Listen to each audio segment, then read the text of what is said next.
நேசம் நிறைந்த உள்ளத்தால் நீளம் நிறைந்த மணிகண்டத்து ஈசனடியார் பெருமையின எல்லா உயிரும் தொலையெடுத்து தேசமுய திருத்தொண்ட தொகைமுன் பணித்த திருவாளன் வாசமலர்மென் கிழவணங்க வந்த பிறப்பை வணங்குவார். தூக்கிசி திருத்தொண்ட தொகை விரி வாக்கினால் சொல்ல வல்லபிரான் எங்கள் வாக்கிய பயனாம் பதிக்குண்டை வாழ் செக்கிழாரடி சென்னியிருத்து எல்லாம் வல்ல பெருமான் அருந்தரும் பன்னார் மொழி அமரமர் திரு நாவுடையாருடைய திருவடிகளை வணங்கி எம்பெருமக்கள் நாயன்மாருடைய பொன்னார் திருவடி தாமர்களை மனமொழிமைகளை வணங்கி துறையாசிரியர் சிவக்கமணியாவுடைய திருவடிகளை நீள நினைந்து அடியனுடைய ஞானாசிரிய பிறந்தகையாருடைய திருவடி தாமர்களை மனமொழிமைகளை வணங்கி எழுந்தரில் இருக்கக்கூடிய அடியார் பெருமக்களுடைய திருவடியில் எல்லாம் மனம் மொழி மெய்களை வணங்கி அமைகின்றேன். அன்பார்ந்த சிவனேஸ்வரர்களே, 65 பாட்டு பார்த்துருக்கோம் இல்லைங்களா? சென்ற வகுப்பில் கருத்தாட்கொண்ட புராணத்தில் இறைவன் நம்பிகளை திருமண கோலத்தில் இருக்கின்ற பொழுது மணப்புத்தூர் என்று சொல்லக்கூடிய அந்த பதியிலே ஆட்கொண்டு அங்கிருந்து வெண்ணெய்நல்லூருக்கு அழைச்சிட்டு வர்றார்.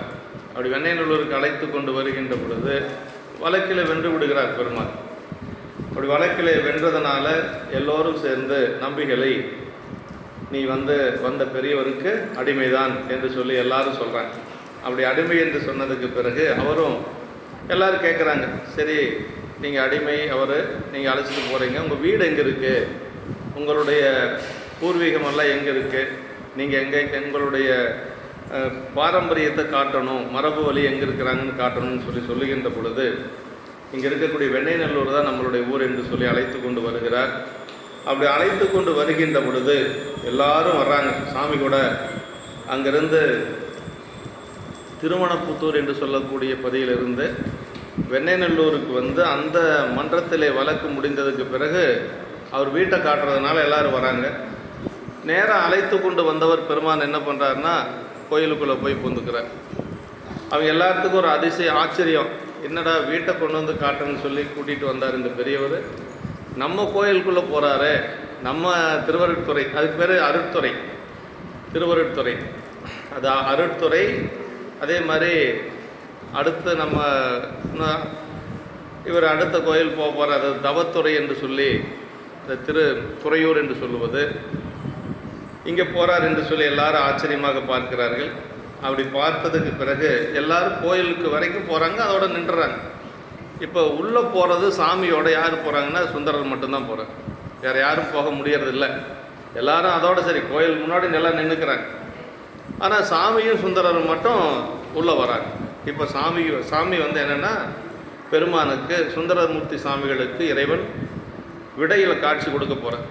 நம்ம விடைமேல் தோன்றி அதற்கு பிறகு தான் வந்தது சாமி அப்படிங்கிறது சுந்தரருக்கு தெரியும், அது வரைக்கும் தெரியாது.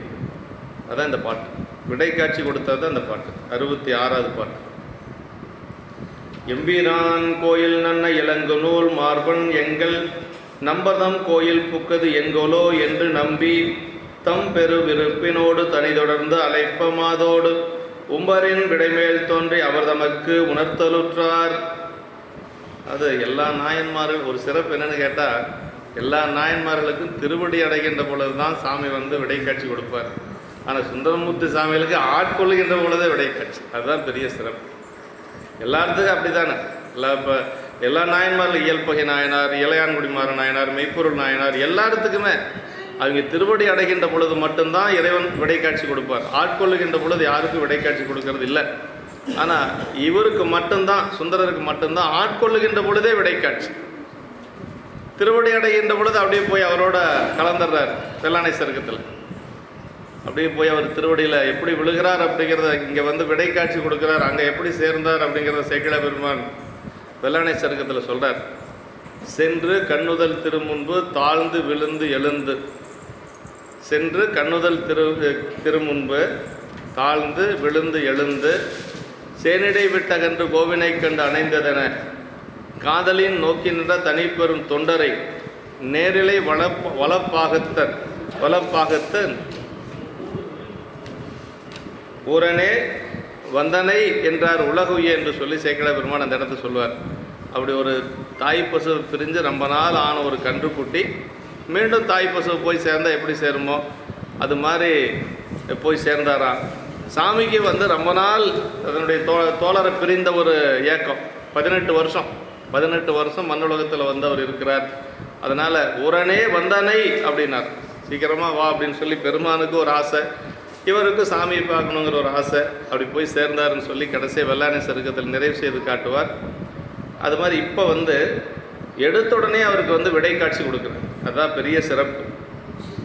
எம்பிரான் கோயில் நன்னனர், அதாவது எம்பிரான் கிழவேதியராய் வந்த சிவபெருமான் அது திருவருட்துறை கோயிலுக்குள்ளே போகவும் இவ்வந்தனர் எங்கள் பெருமானது கோயிலுக்குள் புகுந்தது என்கொள் என்று ஐயுற்ற பெருமான் சுந்தரர் நினைக்கிறார், நம்ம கோயிலுக்குள்ளே போய் போகிறாரு, இவர் யாராக இருக்கும் அப்படின்னு சொல்லி நம்ம சுந்தரருக்கு கொஞ்சம் ஒரு சந்தேகம். நம்பிகள் மறையவர் குழாத்திலிருந்து பிரிந்து முன்போந்து மிகுந்த விருப்பத்துடன் அவரை தனியாக கோயிலுள்ளே தொடர்ந்து அழைக்க, எல்லாரும் கோயிலுக்குள்ளே வெளியில் நிற்கிறாங்க, இவர் மட்டும் சுந்தரர் மட்டும் சாமியை தொடர்ந்து அப்படின்னு போயிட்டு இருக்கிறார். ஆகாய வெளியிலே இப்போ பெருமான் எப்படி காட்சி கொடுக்கிறார் அப்படின்னா, தம்பெரு விரிப்பினோடு தனி தொடர்ந்து அழைப்ப மாதோடு உமையம்மையோடு உம்பாரின் விடைமேல் தோன்றி அவர் தமக்கு உணர்த்தலுற்றார். இங்கேருந்து நம்ம திருவண்ணாமலை கோயிலுக்குள்ளே உள்ளே போனோன்னு பார்த்தா அந்த விடை காட்சி இருக்கும், முன்னாடியே இருக்கும். கோயிலுக்குள்ளே போகிறதுக்கு முன்னாடியே நந்தியம் பெருமான் தாண்டி மேலே பார்த்தோம்னா ஒரு விடை காட்சி. அதுதான் நம்பிகளுக்கு வந்து அங்கே தான் காட்சி கொடுக்குறார். உள்ளே போனோடனே காட்சி கொடுக்குறார். மாதோடு அப்படின்னா உமையம்மையோடு, கும்பர்னா மேலே விடை காட்சி கொடுக்குறார். விடைமேல் தோன்றி அவர் தமக்கு உணர்த்தலுற்றார். எம்பிரான் எல்லாருக்கும் தலைவர், எம்பிரான்னா என்ன, எல்லாத்துக்கும் தலைவர் என்று சொல்லி இளங்கு நூல் மார்வர் சோதிமணி மார்பினசை நூலினுடைய என்று சொல்லி சுந்தரர் வந்து பூநூல் அடைந்திருக்கிறார் இல்லையா, அதான் இளங்கு நூல் மார்வர். எங்கள் நம்பர் அப்படின்னா நாங்கள் வந்து சுந்தரர் வந்து ஆதிசைவ கோத்திரத்தில் வந்தவர், வழி அடிமை செய்ய பெற்ற எஜமானர். இன்று வந்தவர் தந்தை நாள் முதல் புதிதின் ஆட்கொண்டவர். இக்கோயில் உள்ளவர் ஆதி வழி ஆட்கொண்ட இறைவர். புதிய தலைவர் பழைய தலைவரின் கோயில் புக்கது என்களோ. என்ன நினைக்கிறாருன்னா, இவர் வேற அவர் வேற நினைக்கிறார் சுந்தரர். இவர் தான் அவர் அப்படிங்கிறதுக்கு இன்னும் தெரியல. ஏற்கனவே நாங்கள் வந்து ஒருத்தருக்கு அடிமையாக இருக்கிறோம். யாருக்கு? ஆதி சைவர். நாங்கள் வந்து யாருக்கு? சிவபெருமானுக்கு அடிமையாக இருக்கிறோம். இப்போ ஒருத்தர் புதுசாக ஒரு தலைவர் எனக்கு வந்து என்னை ஆட்கொண்டார். இப்போ வந்த புது தலைவர் பழைய தலைவருக்குள்ளே கோயிலுக்குள்ளே போகிறாரு. இது என்னது, எனக்கு ஒன்றும் புரியலை அப்படின்னு சொல்லி கொஞ்ச நேரம் ஒரு குழப்பத்தில் இருக்கிறார். புதிதின் ஆட்கொண்டவர் இக்கோயில் உள்ளவரோ ஆதி வழி ஆட்கொண்ட இறைவர். புதிய தலைவர் பழைய தலைவரின் கோயில் புக்கது என்களோ என்று சொல்லி சொல்கிறார். அப்படி பெருவிருப்பு அவருக்கு வந்து. இப்போ கல்யாணத்தெல்லாம் மறந்துட்டார், அந்த பெண்ணையெல்லாம் மறந்தாச்சு. இப்போ அவருக்கு வந்து சாமி கூட வர்றதில் ஒரு விருப்பம் அதிகமாகிடுச்சு, அவரையும் அறியாமல். அதான் திரிமுக காந்தம் சேர்ந்தார் போல் அப்படின்னு சொல்லி சொல்லுவார். ஆமாம், ஒரு காந்தத்து பின்னாடி அணைந்த இரும்பு போல் அப்படி ஈர்த்து கொண்டு வர்றார். பெருவிருப்பு நேசமுன் கிடந்த சிந்தை நெகிழ்ச்சியாலே முன்னிருந்து தோன்றி வளர்ந்த பெரிய விருப்பம் முன்னர் சிறிதாய் தோன்றி மறைந்து போலாது இங்கு முற்றிய ஞானம் விளங்கவும் மறைப்பு நீங்கவும் பெருவிருப்பினாலே அழைத்தார், அவரும் வெளிப்பட்டார் என்று சொல்லி தனித்தொடர்ந்து ஏனைய மறையவர்களாம் திகைத்து வெளியே நிற்கவும் நாம் மட்டும் தனியாக பின்பற்றி தொடர்ந்து சென்று யாவரையும் வேறடிமையாக உடைய எம்மான் என்ற. ஏன்னா எல்லாரும் அடிமை அப்படிங்கிறது வேற, சுந்தரர் அடிமை அப்படிங்கிறது வேற. நம்ம எல்லாரும் பெருமானுக்கு அடிமை தான். நம்மளுடைய அடிமைக்கு சுந்தரருடைய அடிமைக்கு வேறுபாடு. நம்மெல்லாம் பெருமானை நம்ம விரும்பி வந்து வழிபாடு செஞ்சு அவனுக்கு அடிமையாக இருக்கிறோம். ஆனால் சுந்தரர் அப்படி இல்லை, இறைவன் விரும்பி ஆட்கொண்டது சுந்தரர். அதுதான் பெரிய சிறப்பு. அப்படி இவரோடு தொடர்ந்து அழைத்து காணும் தகுதியுடையார் பிறரில்லை. அவரலால் புறங்கள் செற்ற ஏவன சிலையினாரை யார் தொடர்ந்து எட்ட வல்லார் அப்படின்னார். அந்த ஆவணத்தை தேடி பிடிச்சி பிடுங்குறாரு இல்லைங்களா. அப்போ சேக்கிழார் பெருமான் சொல்கிறாருங்க, சாமிகிட்டிருந்து இதையெல்லாம் யாராவது வேற யாராவது பறிக்க முடியுமா? சுந்தரரை தவிர யாரும் முடியாது அப்படின்னு சொல்லி சொல்கிறார். திரிபுரங்களை எரித்த சிவபெருமான் அவர் கையில் இருக்கக்கூடியதை யார் தொடர்ந்து பிடிக்க முடியும்? இவரால் தான் முடியும், அது சுந்தரரால் தான் முடியும் அப்படிங்கிறார். அப்படி மாதோடு உம்பரின் விடைமேல் தோன்றி, உம்பரில் விடைமேல் மாதோடு தோன்றி முன்னே வந்தது திரோதானமாகிய மறைப்பு சக்தி. அதனாலே பக்குவப்படுத்த பெற்ற உயிர்க்கு அருள வருகின்றார். ஆதலின் இப்போது அருள் சக்தியுடன் அருட்துறையில் வெளிப்பட்டு வந்தார் அப்படின்னு சொல்கிறார். முதல்ல வந்து அவருக்கு தெரியாமல் இருந்த வரைக்கும் என்னென்னா அதுக்கு பேர் மறைப்பாற்றல்னு பேருங்க, திரோதான சக்தி. அஞ்செழுத்தில் வந்து நகாரம், அஞ்செழுத்தில் வச்சு சொல்லணும்னா சி வா யா நான் இருக்கு இல்லைங்களா, நாமா. அதில் நா என்று சொல்லுவது திரோதான சக்தி மறைப்பாற்றல், வா என்று சொல்லுவது அருள் சக்தி. யா என்று சொல்லுவது ஆன்மா, சி என்று சொல்லுவது சிவம், மா என்று சொல்லுவது மலம், ஆணவ மலம். நம்ம இப்போ நான் என்று சொல்லக்கூடிய திரோதான சக்தி மாறி அந்த அருள் சக்தி வெளிப்படுது. எப்போ நான் என்று சொல்லக்கூடிய திரோதானம் மாறும்னா நமக்கு பக்குவம் வருகின்ற பொழுது அந்த மறைப்பாற்றலை என்ன செய்யும், அருளாற்றலாக வெளிப்படும். இப்போ அப்படி தான் நம்ம சுந்தரருக்கு வந்திருக்கு. உணர்த்தல் அப்படின்னா, அதாவது அவர் நமக்கு இப்போது தோன்றலும் உணர்த்தலும் நம்பியிழைக்க என்று முன்போல ஏனைய மறைவர் கூட்டத்துக்கு மன்று. மற்ற மறைவர் கூட்டத்துக்கெல்லாம் அந்த காட்சி கிடையாது. இந்த அருட்காட்சி அப்படிங்கிறது சாதாரண உலகத்தார்களுக்கு கிடைக்கும், நாயன்மார்களுக்கு மட்டும்தான் கிடைக்கும். சிவபாத கிருதையருக்கே கிடைக்கல. இதுக்கு மேலே யார் தவம் செஞ்சவங்க இருக்கிறாங்க? ஞானசம்பந்த பெருமானையே பெற்றுக் கொடுக்கக்கூடிய தவம் செஞ்சிருக்கிறார் சிவபாத கிருதையர், அவருக்கே கிடைக்கலையே. அப்படி ஒரு விரல் சுட்டி காட்டுறாரு இல்லையா, எம்மை இது செய்த பிரான் இவனன்றே, இந்த யார் கொடுத்த பாலடிசில் உண்டாய் அப்படிங்கிறார். பால் வடிந்த வாயோடு நிற்கிற பொழுது அவர் சுட்டி காட்டுறார். தோடுடைய செவியன் விடையேறியோ தூவின் மதி, அந்த பாடெல்லாம் அந்த அடையாளமெல்லாம் சொல்கிறார். சாமி எப்படி இருந்தார் அப்படிங்கிறதெல்லாம் சொல்கிறார். ஆனால் அவருக்கு சிவபாதகிருதையருக்கு தெரியல அந்த காட்சி. ஞானசம்பந்த பெருமானுக்கு மட்டும்தான் தெரியுது. அவர் பாடுறதை வச்சு சரி சாமி நம்ம பிள்ளைக்கு காட்சி கொடுத்துருக்கிறார் அப்படிங்கிறது மட்டும்தான் சிவபாதகிருதையரால் உணர முடியுதே ஒழிய அவரால் அந்த காட்சியை பார்க்க முடியலை. அப்போ அதே மாதிரி தான் சுந்தரருக்கும் அவருக்கு மட்டும்தான் தெரியுது. அறிவிக்க அன்றி அறியா உலங்கள் என்பது உயிர்களின் சிறப்பிலக்கணம். இறைவன் உணர்த்தினால் அன்றி உயிர்கள் உணரும் வழி இல்லை. ஆதலின் இதுவரை நிகழ்ச்சிகளின் தத்துவத்தை வரலாற்றை உணர்த்தி அருளினார் என்று சொல்லி இதுவரைக்கெல்லாம் நடந்தது. இப்போ அந்த அருட்காட்சி வேற யாருக்கும் கிடைக்கல, சுந்தரருக்கு மட்டும்தான் கிடைச்சிருக்கு.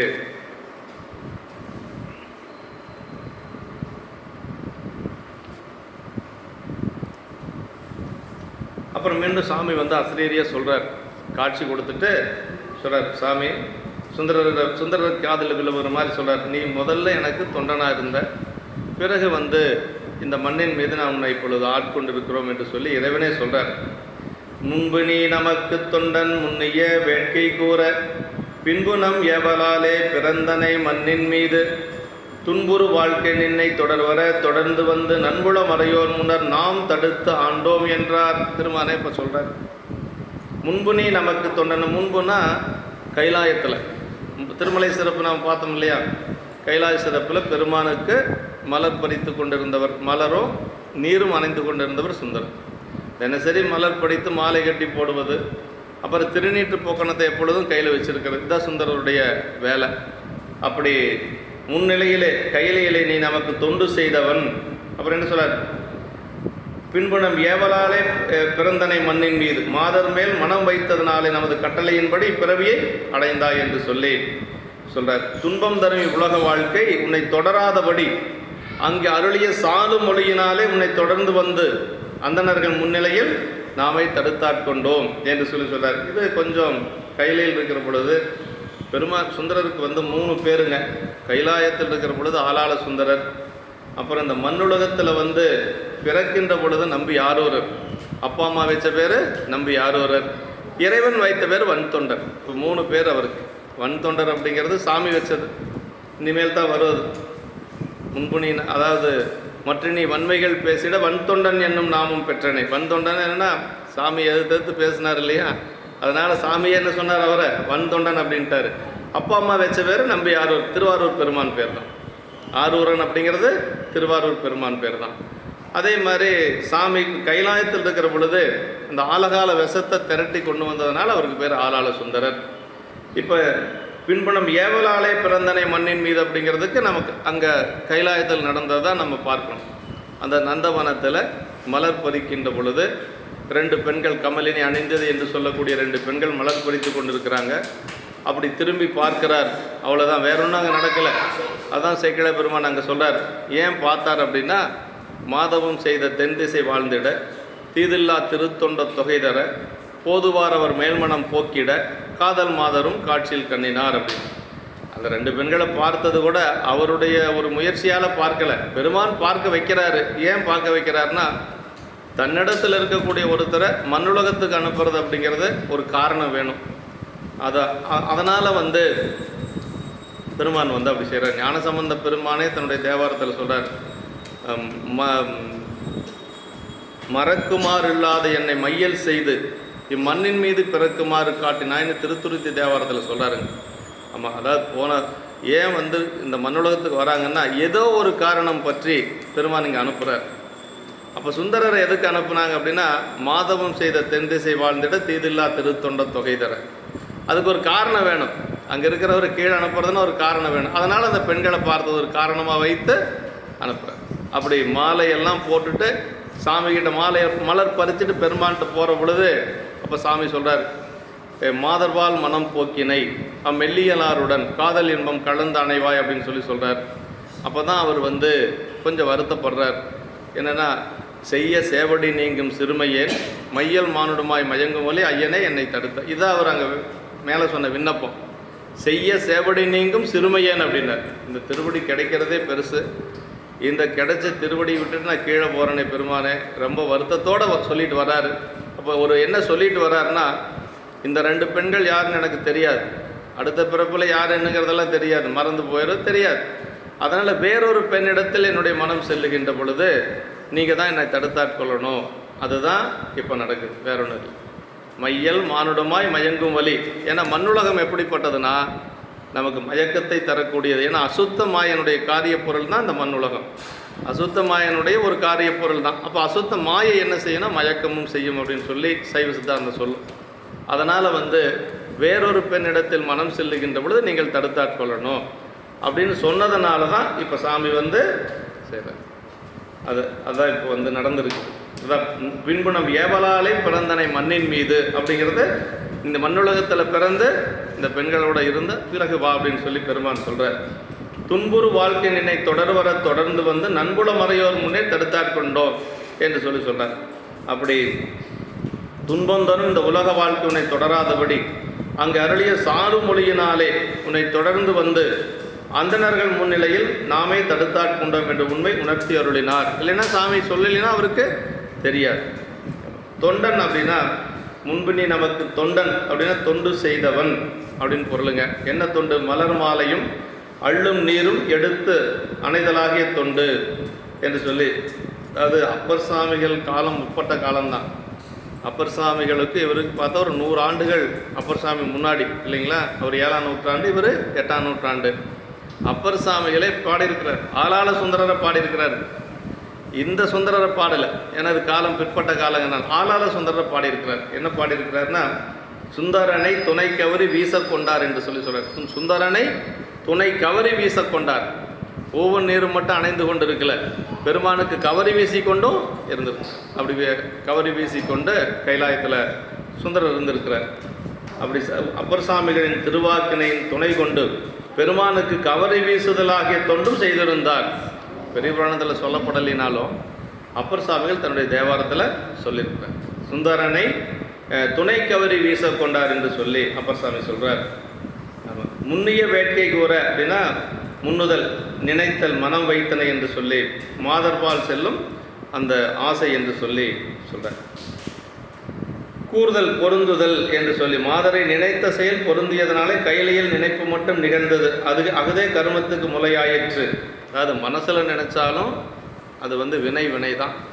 அப்போ கையால் உடம்பால் செய்கிறது மட்டும்தான் வினைன்னு இல்லை, மனசால் நினைச்சாலும் வினை தான், அதுக்கும் பயன் உண்டு.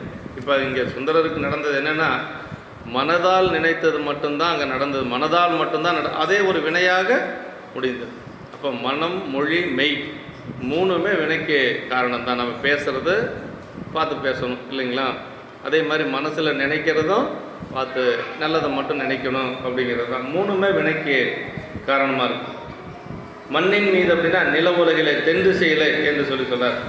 துன்புறு வாழ்க்கை அப்படின்னா தென்புவி மீது தோன்றிய மெல்லியலாருடன் காதலின்பம் கலந்து பின் அணைவாய் அப்படின்னு சாமி சொல்கிறார். மேலே நாம் ஏவிய வாழ்க்கை உன்னை துன்பத்தினின்று விடுவிப்பதானால் இப்போது தடுத்த மன வாழ்க்கை அதற்கு வேறாய் துன்பத்தில் மேன்மேலும் இருத்தும் வாழ்க்கை இன்பம் போல காட்டி உண்மையிலே துன்பமாய் இருக்கிற வாழ்க்கை என்றபடி என்று சொல்லி மக்கள் உலக வாழ்வின் துறைகளில் ஈடுபடும் போது இது இன்புறு வாழ்வா அன்றை துன்புறு வாழ்வா என்று உணர இறைவனை வேண்ட கடவர் என்று சொல்லி அது இப்போ இருக்கக்கூடிய மண்ணுலக வாழ்க்கை எப்படின்னா இன்பம் போல இருக்கும், ஆனால் துன்பம் தரக்கூடியது என்று சொல்கிறார். நிரந்தரமான இன்பம் கிடையாது. அப்போ நம்ம அனுபவித்து கொண்டு இருக்கக்கூடிய உலகில் இன்பங்கள் அப்படிங்கிறது கொஞ்ச நேரம் இன்பமாக இருக்கும், அதே மீண்டும் துன்பமாக இருக்கும் அப்படிங்கிறது தான்.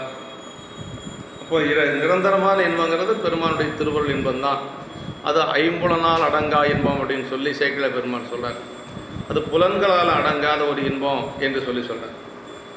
நண்புல மறையோர் அப்படின்னு சொல்கிறார். தடுத்து ஆண்டோம் என்று சொல்லி இதுகாரம் நிகழ்ந்த அடிமை வழக்கின் நியதியும் பயனும் உணர்த்தியவர். தடுத்த மனம் இன்பமாய் தோன்றினும் துன்புறு வாழ்க்கை என்றும், அடிமை வழக்கு துன்பமாய் தோன்றினும் இன்பம் பெருக்கி எருளகற்றி மெஞ்ஞாண்டும் துன்பம் தொடர்வதற்கு சோதியாய் அன்பு அமைத்து என்று சொல்லி திருவாசகத்தில் சொல்லுவது போல, அதாவது இப்போ திருமணத்தை தடுத்தது பார்க்குறதுக்கு துன்பமாக தெரிஞ்சாலும் அதுதான் இன்பமான வாழ்க்கை.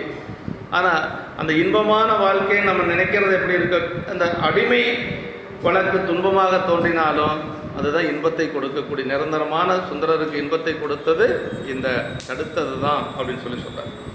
அன்பு அமைத்து என்று சொல்லி அப்படி சொன்ன உடனேயே, சாமி சொன்ன உடனேயே சுந்தரருக்கு ஒரு பெரிய மகிழ்ச்சி. அந்த மகிழ்ச்சிக்கு உதாரணம் சொல்கிறார் பாருங்க. இந்த ஓமை அடிக்கடி வரும்.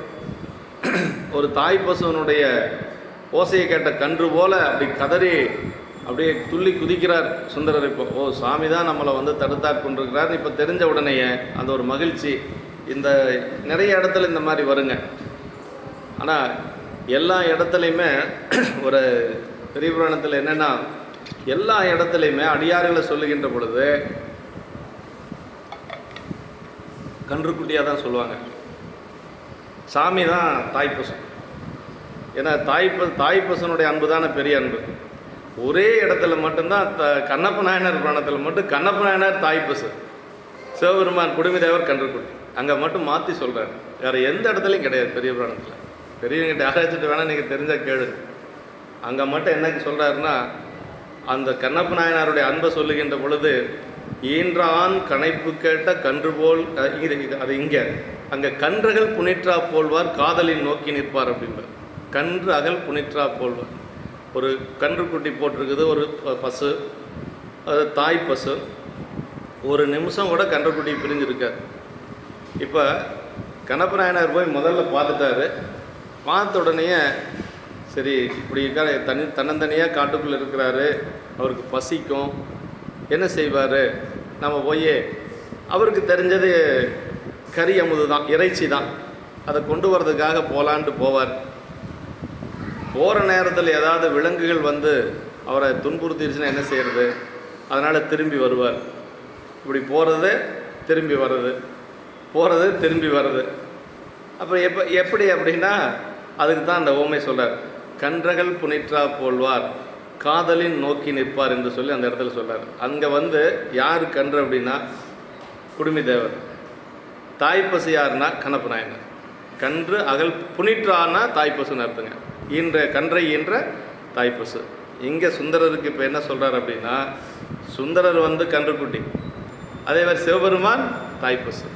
நிறைய இடத்துல இந்த ஓமை வருது. பத்தராய் பணிவார் புராணத்தில் ஒரு ஓமை வருது.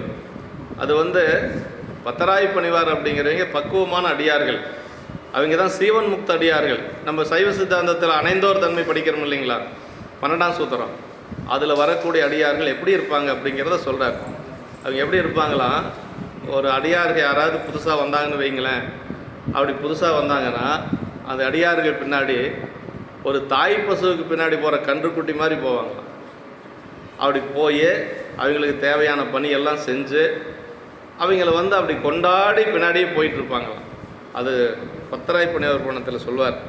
ஈசற்கே அன்பானார் யாவரையும் தாம் கண்டால் கூசி மிக குதுகுதத்து கொண்டாடி மகிழ்வுற்று ஆசையினால் ஆவின் பின் கன்றணைந்தார் போல் அணிந்து பேசுவன பணிந்த மொழி இனியனவே பேசுவார். எப்படி பேசணும் பாருங்க அடியார்கிட்ட. பணிவாக பேசணுமா, இனிமையாக பேசணுமா. நம்மளுடைய பெருமைகளை பேசவே கூடாது, வந்தவருடைய பெருமைகளை பேசணும். இளையான்குடி நாயனார் புராணத்தில் இதுதான் சொல்கிறார். ஆரம் என்பு புனைந்த ஐயர் என்பது ஒரு தன்மையால் நேரே வந்தவர் யாவாராயினும் நித்தமாகிய பக்தி முன் கூற எதிர்விழுந்து எழுந்து கைகள் குவித்து நின்று செவிப்புலத்து ஈரமன் மதுரப்பதம் முன்னுரை செய்தபின் அப்படி மாதிரி ஈரமன் மதுரப்பதம் பரிவெய்த முன் உரை செய்தபின் அப்புறம் கொண்டு வந்து மனைவி வந்து அடுத்த பாட்டு வரும். அப்படின்னா ஈரமன் மதுரப்பதம் அப்படின்னா தேனான மொழிகளால் பேசணுமா அடியாள்கிட்ட. அப்படி எல்லாம் கூட நம்ம பேச வேண்டாம், நம்ம சாதாரணமாக பேசினா கூட போதும். இப்படி அந்த பத்தராய் புண்ணிய புராணத்தில் இந்த ஓமை வருது. அந்த பக்குவமான அடியார்கள் வந்து கன்றுக்குட்டி மாதிரி போவாங்களாம். அந்த வந்த அடியார் பின்னாடி பேசுவானா பணிந்த மொழி இனியனவே பேசுவார்பார். இப்போ சுந்தரருக்கு என்னமோ ஒரு தாய் பசுவனுடைய ஓசையை கேட்ட ஒரு கன்றுக்குட்டி எவ்வளவு மகிழ்ச்சி அடையுமோ அந்த மகிழ்ச்சி. அதாவது இருக்கிறதுலையே வந்துங்க ஓமை அன்புக்கு ஒரு ஓமை சொல்லணும்னா தாய் பசு கன்றுக்குட்டி தாங்க, அதுக்கு மேலே ஓமை கிடையாது. அந்த மாதிரி தான் மங்கையர்க்கரசியாருடைய அன்புக்கு சொல்கிற பொழுது ஒரு தாயினுடைய அன்பை சொல்லுவாங்க. அங்கே வந்து ஞானசம்பந்தர் மேலே அந்த அம்மா எவ்வளவு அன்பு வச்சுருந்தாங்க அப்படிங்கிறத சிவபிரகாஷ் சாமிகள் நான்மணி மாலையில் சொல்வார். இலை படர்ந்த பொய்கை எடுத்து அழுதல் கண்டு முலை சுரந்த அன்னையோ நீ நிலை விளம்ப கொங்கை சுரந்த அருட்கோமகுல சம்பந்தா இங்கு உயர்ந்தால் யார் சொல் எனக்கு அப்படிங்கிற. அப்படின்னா ஏன் இப்படி சொல்கிறாருன்னா, எல்லா தாயை விட உயர்ந்த தாய், அன்பு அதிகமான தாய் நம்ம அம்மா தான், நீல்நெடுங்கண்ணி தான், அதில் ஒன்றும் சந்தேகம் இல்லை. ஆனால் அந்த இடத்துல ஒரு சந்தேகம் அவருக்கு எப்படி வந்தது அப்படின்னா, சிவபிரகாஷ் சாமிகளுக்கு இப்போ சீர்காழி குளக்கரையில் ஞானசம்பந்த பெருமான் அங்கே அழுதுட்டுருக்கிறார். அப்படி அழுத பிள்ளையை பார்த்து சாமி சொல்கிறார் அம்மா கிட்ட, பெரிய நாயகிட்ட, அந்த குழந்தை அழுகுது, அந்த குழந்தைக்கு வந்து துணை முளைகள் பொழிகின்ற இன்னடிசில் பொன் வெள்ளத்து கறந்து ஊட்டு அப்படின்னாரு. 2 தனங்கள் இருக்கக்கூடிய பாலை கறந்து அந்த குழந்தைக்கு தங்க கிண்ணத்தில் கறந்து அம்மா கொடுக்குறாங்க. அது அம்மா வந்து நேரடியாக பார்த்து அம்மாவுக்கு பால் சுரந்து அம்மா கொடுத்தாங்க. இந்த செய்தியை மட்டும்தான் கேட்குறாங்க மங்கையர்க்கரசியார். இந்த செய்தியை கேட்டோடனே மங்கையர்க்கரசியாருடைய தனம் சுரந்தது. அப்போ இந்த தாய் சிறந்தவளா அந்த தாய் சிறந்தவளா எனக்கு இதை இன்றைக்கி சொல்லணும் என்று சொல்லி சிவபிரகாஷ் சாமிகள் வந்து ஞானசம்பந்த பெருமான்ட்டு கேட்குற மாதிரி அந்த பாட்டு அமைஞ்சிருக்கு. ஏன்னா இப்போ நேரில் பார்த்து பால் சுரக்கிறது ஒன்றும் பெரிய இல்லை, அது கேட்ட உடனேயே மங்கையர்க்கரசியாருடைய தனம் சுரந்தது அப்படின்னு சொல்லுவாங்க. இது பெரிய புராணத்தில் இல்லை, சிவபிரகாஷ் சாமிகள் வந்து பாடியிருக்கிறார். இலை படர்ந்த பொய்கை எடுத்து அழுதல் கண்டு முலை சுரந்த அன்னையோ நீ நிலை விளம்ப கொங்கை சுரந்த அருட்கோமகுல சம்பந்தா இங்கு உயர்ந்தால் யார் சொல் எனக்கு அப்படின்னு சொல்லி அங்கே சொல்லுவாங்க. அது மாதிரி இந்த இடத்துல ஒரு தாய் பசுவனுடைய ஓசையை கேட்ட கன்றுக்குட்டி எவ்வளவு மகிழ்ச்சி அடையுமோ அந்த மாதிரி இப்போ அவருக்கு கல்யாணத்தில் நடந்தது, அவர்கிட்ட வாக்குவாதம் பண்ணினது எதுவுமே பிள்ளை சுந்தரர்கிட்ட எல்லாம் போயிடுச்சு. அவருக்கு இப்போ இருக்கக்கூடிய மகிழ்ச்சிக்கு அளவே இல்லை, அப்படியே மாறிட்டார். அதாவது ஒன்றா அப்படி இல்லைன்னா இப்படின்னு சொல்கிறோம் இல்லையா, அது மாதிரி சாமிகிட்ட வாக்குவாதம் பண்ணுறது, சண்டை போடுறது, அதெல்லாம் போய் இப்போ அப்படியே முழு இந்த டோட்டல் சரண்டர் அப்படின்னு சொல்கிறோம் இல்லைங்களா. உன் கையில் பிள்ளை உனக்கு அடைக்கலம் அப்படிங்கிற மாதிரி இருக்கிறார் சுந்தரர். இப்போ அதான் என்றிலும் ஓசை கேளா ஈன்ற ஆண்டு கனைப்பு கேட்ட கன்றுபோல் கதறி நம்பி கரசரணாதி அங்கம் துன்றிய புலகமாக தொழுதகை தலைமையிலாக மன்றுளீர் செயலோ வந்து வழியை ஆட்கொண்டது என்றார். சாமி நீங்கள் தான் வந்து என்னை ஆட்கொண்டதா அப்படின்னு சொல்லி கையை தலைமையில் வச்சு அப்படியே கண்ணில் நீர் மல்க பெருமானுடைய திருவடியில் அப்படியே விழுந்து வணங்குறார். நம்பி ஆரோரர் அவன் ஆண்டோம் என்று இறைவர் உம்பரின் எழுவித்த ஓசையை கேட்டு தாய்ப்பசுவின் கணைப்பை கேட்ட கண்டு போல கதறி கைகால் முதலிய திருமேனி எங்கும் புலகம் கொள்ள தலைமேல் கைகள் கூப்பி கொண்டு ஆளல்லேன் என்று மறுத்த என்னை வழி ஆட்கொண்டது மன்றுளே கூத்தாடும் தேவரிரது அருட்செய்கையோ என்று சொல்லி நீங்கள் தான் வந்தீங்களா சாமி என்று சொல்லி பெருமானிடத்தில் அப்படியே தன்னை முழுவதுமாக அங்கே ஒப்படைச்சு பெருமான் அங்கு நம்பிகள் அங்கு இருக்கிறார். ஈன்றான் கணைப்பு கேட்ட கன்று பசுவும் கன்றும் என்பது தாய் பசுவின் அன்பு என்பதும் பல இடத்தும் பயின்று வரும் ஓமான பொருள்களாம். ஆயின் இவற்றை ஆசிரியர் சேக்கிழார் சுவாமிகள் வைத்தாலும் முறை தனித்த பெருமை அழகும் உடையதாம். மன்னவ குமாரன் என்று உணர்த்தி விட்டு என்ற சிவஞான போதத்தை 8ஆம் சூத்திரத்து கருத்தும் இங்கு போதறுதல் காண்க என்று சொல்லி இங்கே இறைவனை தாய் பசுவாகவும் நம்பிகளை கன்றாகவும் காட்டினார் என்று சொல்றார். இதே கண்ணப்ப நாயனாருடைய புராணத்தில் கன்றகள் புனிற்றா போல்வார் என்ற முறையை ஆண்டைக்கேற்ப அமைத்திருத்தல் காண்க. இத்தாய்ப்பசு அங்கு கன்றாயிற்று அப்படிங்கிறார். இதே தாய்ப்பசு அங்கே கண்ணப்ப நாயனார்கிட்ட கன்றுக்குட்டி ஆயிடுச்சு. அதுதான் பெரிய சிறப்பு. கண்ணப்ப தேவர் அதனை காத்து வளர்க்கும் தாயாயினர் இவ்வோமானத்தின் அழகை உற்று நோக்குக என்று சொல்லி அங்கே மட்டும் எல்லாமே வேற காலத்தில் மட்டும் எல்லாமே அப்படியே மாறுபட்டுருக்கு. வழிபாட்டு முறையிலிருந்து எல்லாமே மாறுபட்டுருக்கு. இந்த ஓமை இன்னொரு இடத்துல வருது சுந்தரருடைய புராணத்திலேயே. எங்கே வருது அப்படின்னா, அவர் சேரமான் பெருமான் நாயனாரும் அவரும் கண்டியூர் வழிபாடு செய்வாங்க. கண்டியூர் தெரியும் இல்லைங்களா? எல்லாத்துக்கும் திருவையாறுலேருந்து ஒரு 3 கிலோமீட்டர். ஆற்றுக்கு அந்த பக்கம் கண்டியூர், இந்த பக்கம் திருவையார். அப்படி கண்டியூர் வழிபாடு செய்து கொண்டிருக்கிற போது காவிரியில் வெள்ளப்பெருக்கெடுத்து ஓடும். பயங்கரமான வெள்ளம், ஒரு 7 கடல் வெள்ளம் சேர்ந்தால் எப்படி இருக்குது அது மாதிரி சேக்கிழார் பெருமான் சொல்வார். அவ்வளோ வெள்ளம், ஓடமெல்லாம் போட முடியாது, பரிசல் எல்லாம் போட்டு இந்த பக்கம் வர்றதுக்கு வாய்ப்பு இல்லை, பாலம் கிடையாது, பரிசல் போட முடியாது. ஆனால் சேரமான் பெருமாள் நாயனார் சுந்தர்கிட்ட கேட்குறாரு, எப்படியும் போக முடியாதுன்னு தெரியும் இல்லை, ஆனால் அவர் கேட்குறாரு. கேட்டால் எப்படி அவர் கூட்டிகிட்டு போயிடுவார்னு அவருக்கு நம்பிக்கை இருக்குது. அதுதான் பெரியவர். சுந்தரர்னால முடியும், அது எதாக இருந்தாலும் சுந்தரர்னால முடியும்னு அவர் நம்புகிறாரு. சுந்தரரே நம்புகிறாரா இல்லையா? ஆனால் சுந்தரரை வந்து சேரமான் பெருமாள் நாயனார் நம்புகிறார். சாமி திருவையாற்று பெருமானை வழிபாடு செய்யணும் அப்படின்னு சொல்லி சுந்தரர் சொல்கிறார். அப்போ சுந்தரர் என்ன செய்வார்? சாமிகிட்ட தான் கேட்பார். அப்போ தான் சாமிகிட்ட இந்த கரையிலிருந்து பாடுறார். பரவும் பரிசு ஒன்று அறியேன் நான் பண்டே உன்னை பரவாது, இரவும் பகலும் பிரிந்தாலும் எய்த நினைக்க மாட்டேன் யான். அந்த பாட்டில்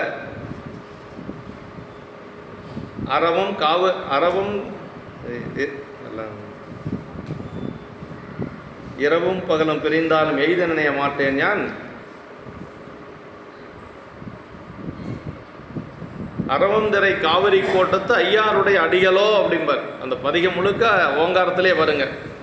பரவும் பரிசு ஒன்று அறிய நான் பண்டே உன்னை பயிலாதேன், இரவும் பகலும் நினைந்தாலும் எய்த நினைய மாட்டேன் யான், கரவில் அருவி கமுகுன்ன தெங்கங்குளைக்கீழ் கருப்பாலை அறவந்தரை காவிரி கோட்டத்து ஐயாருடைய அடிகளோன்னு.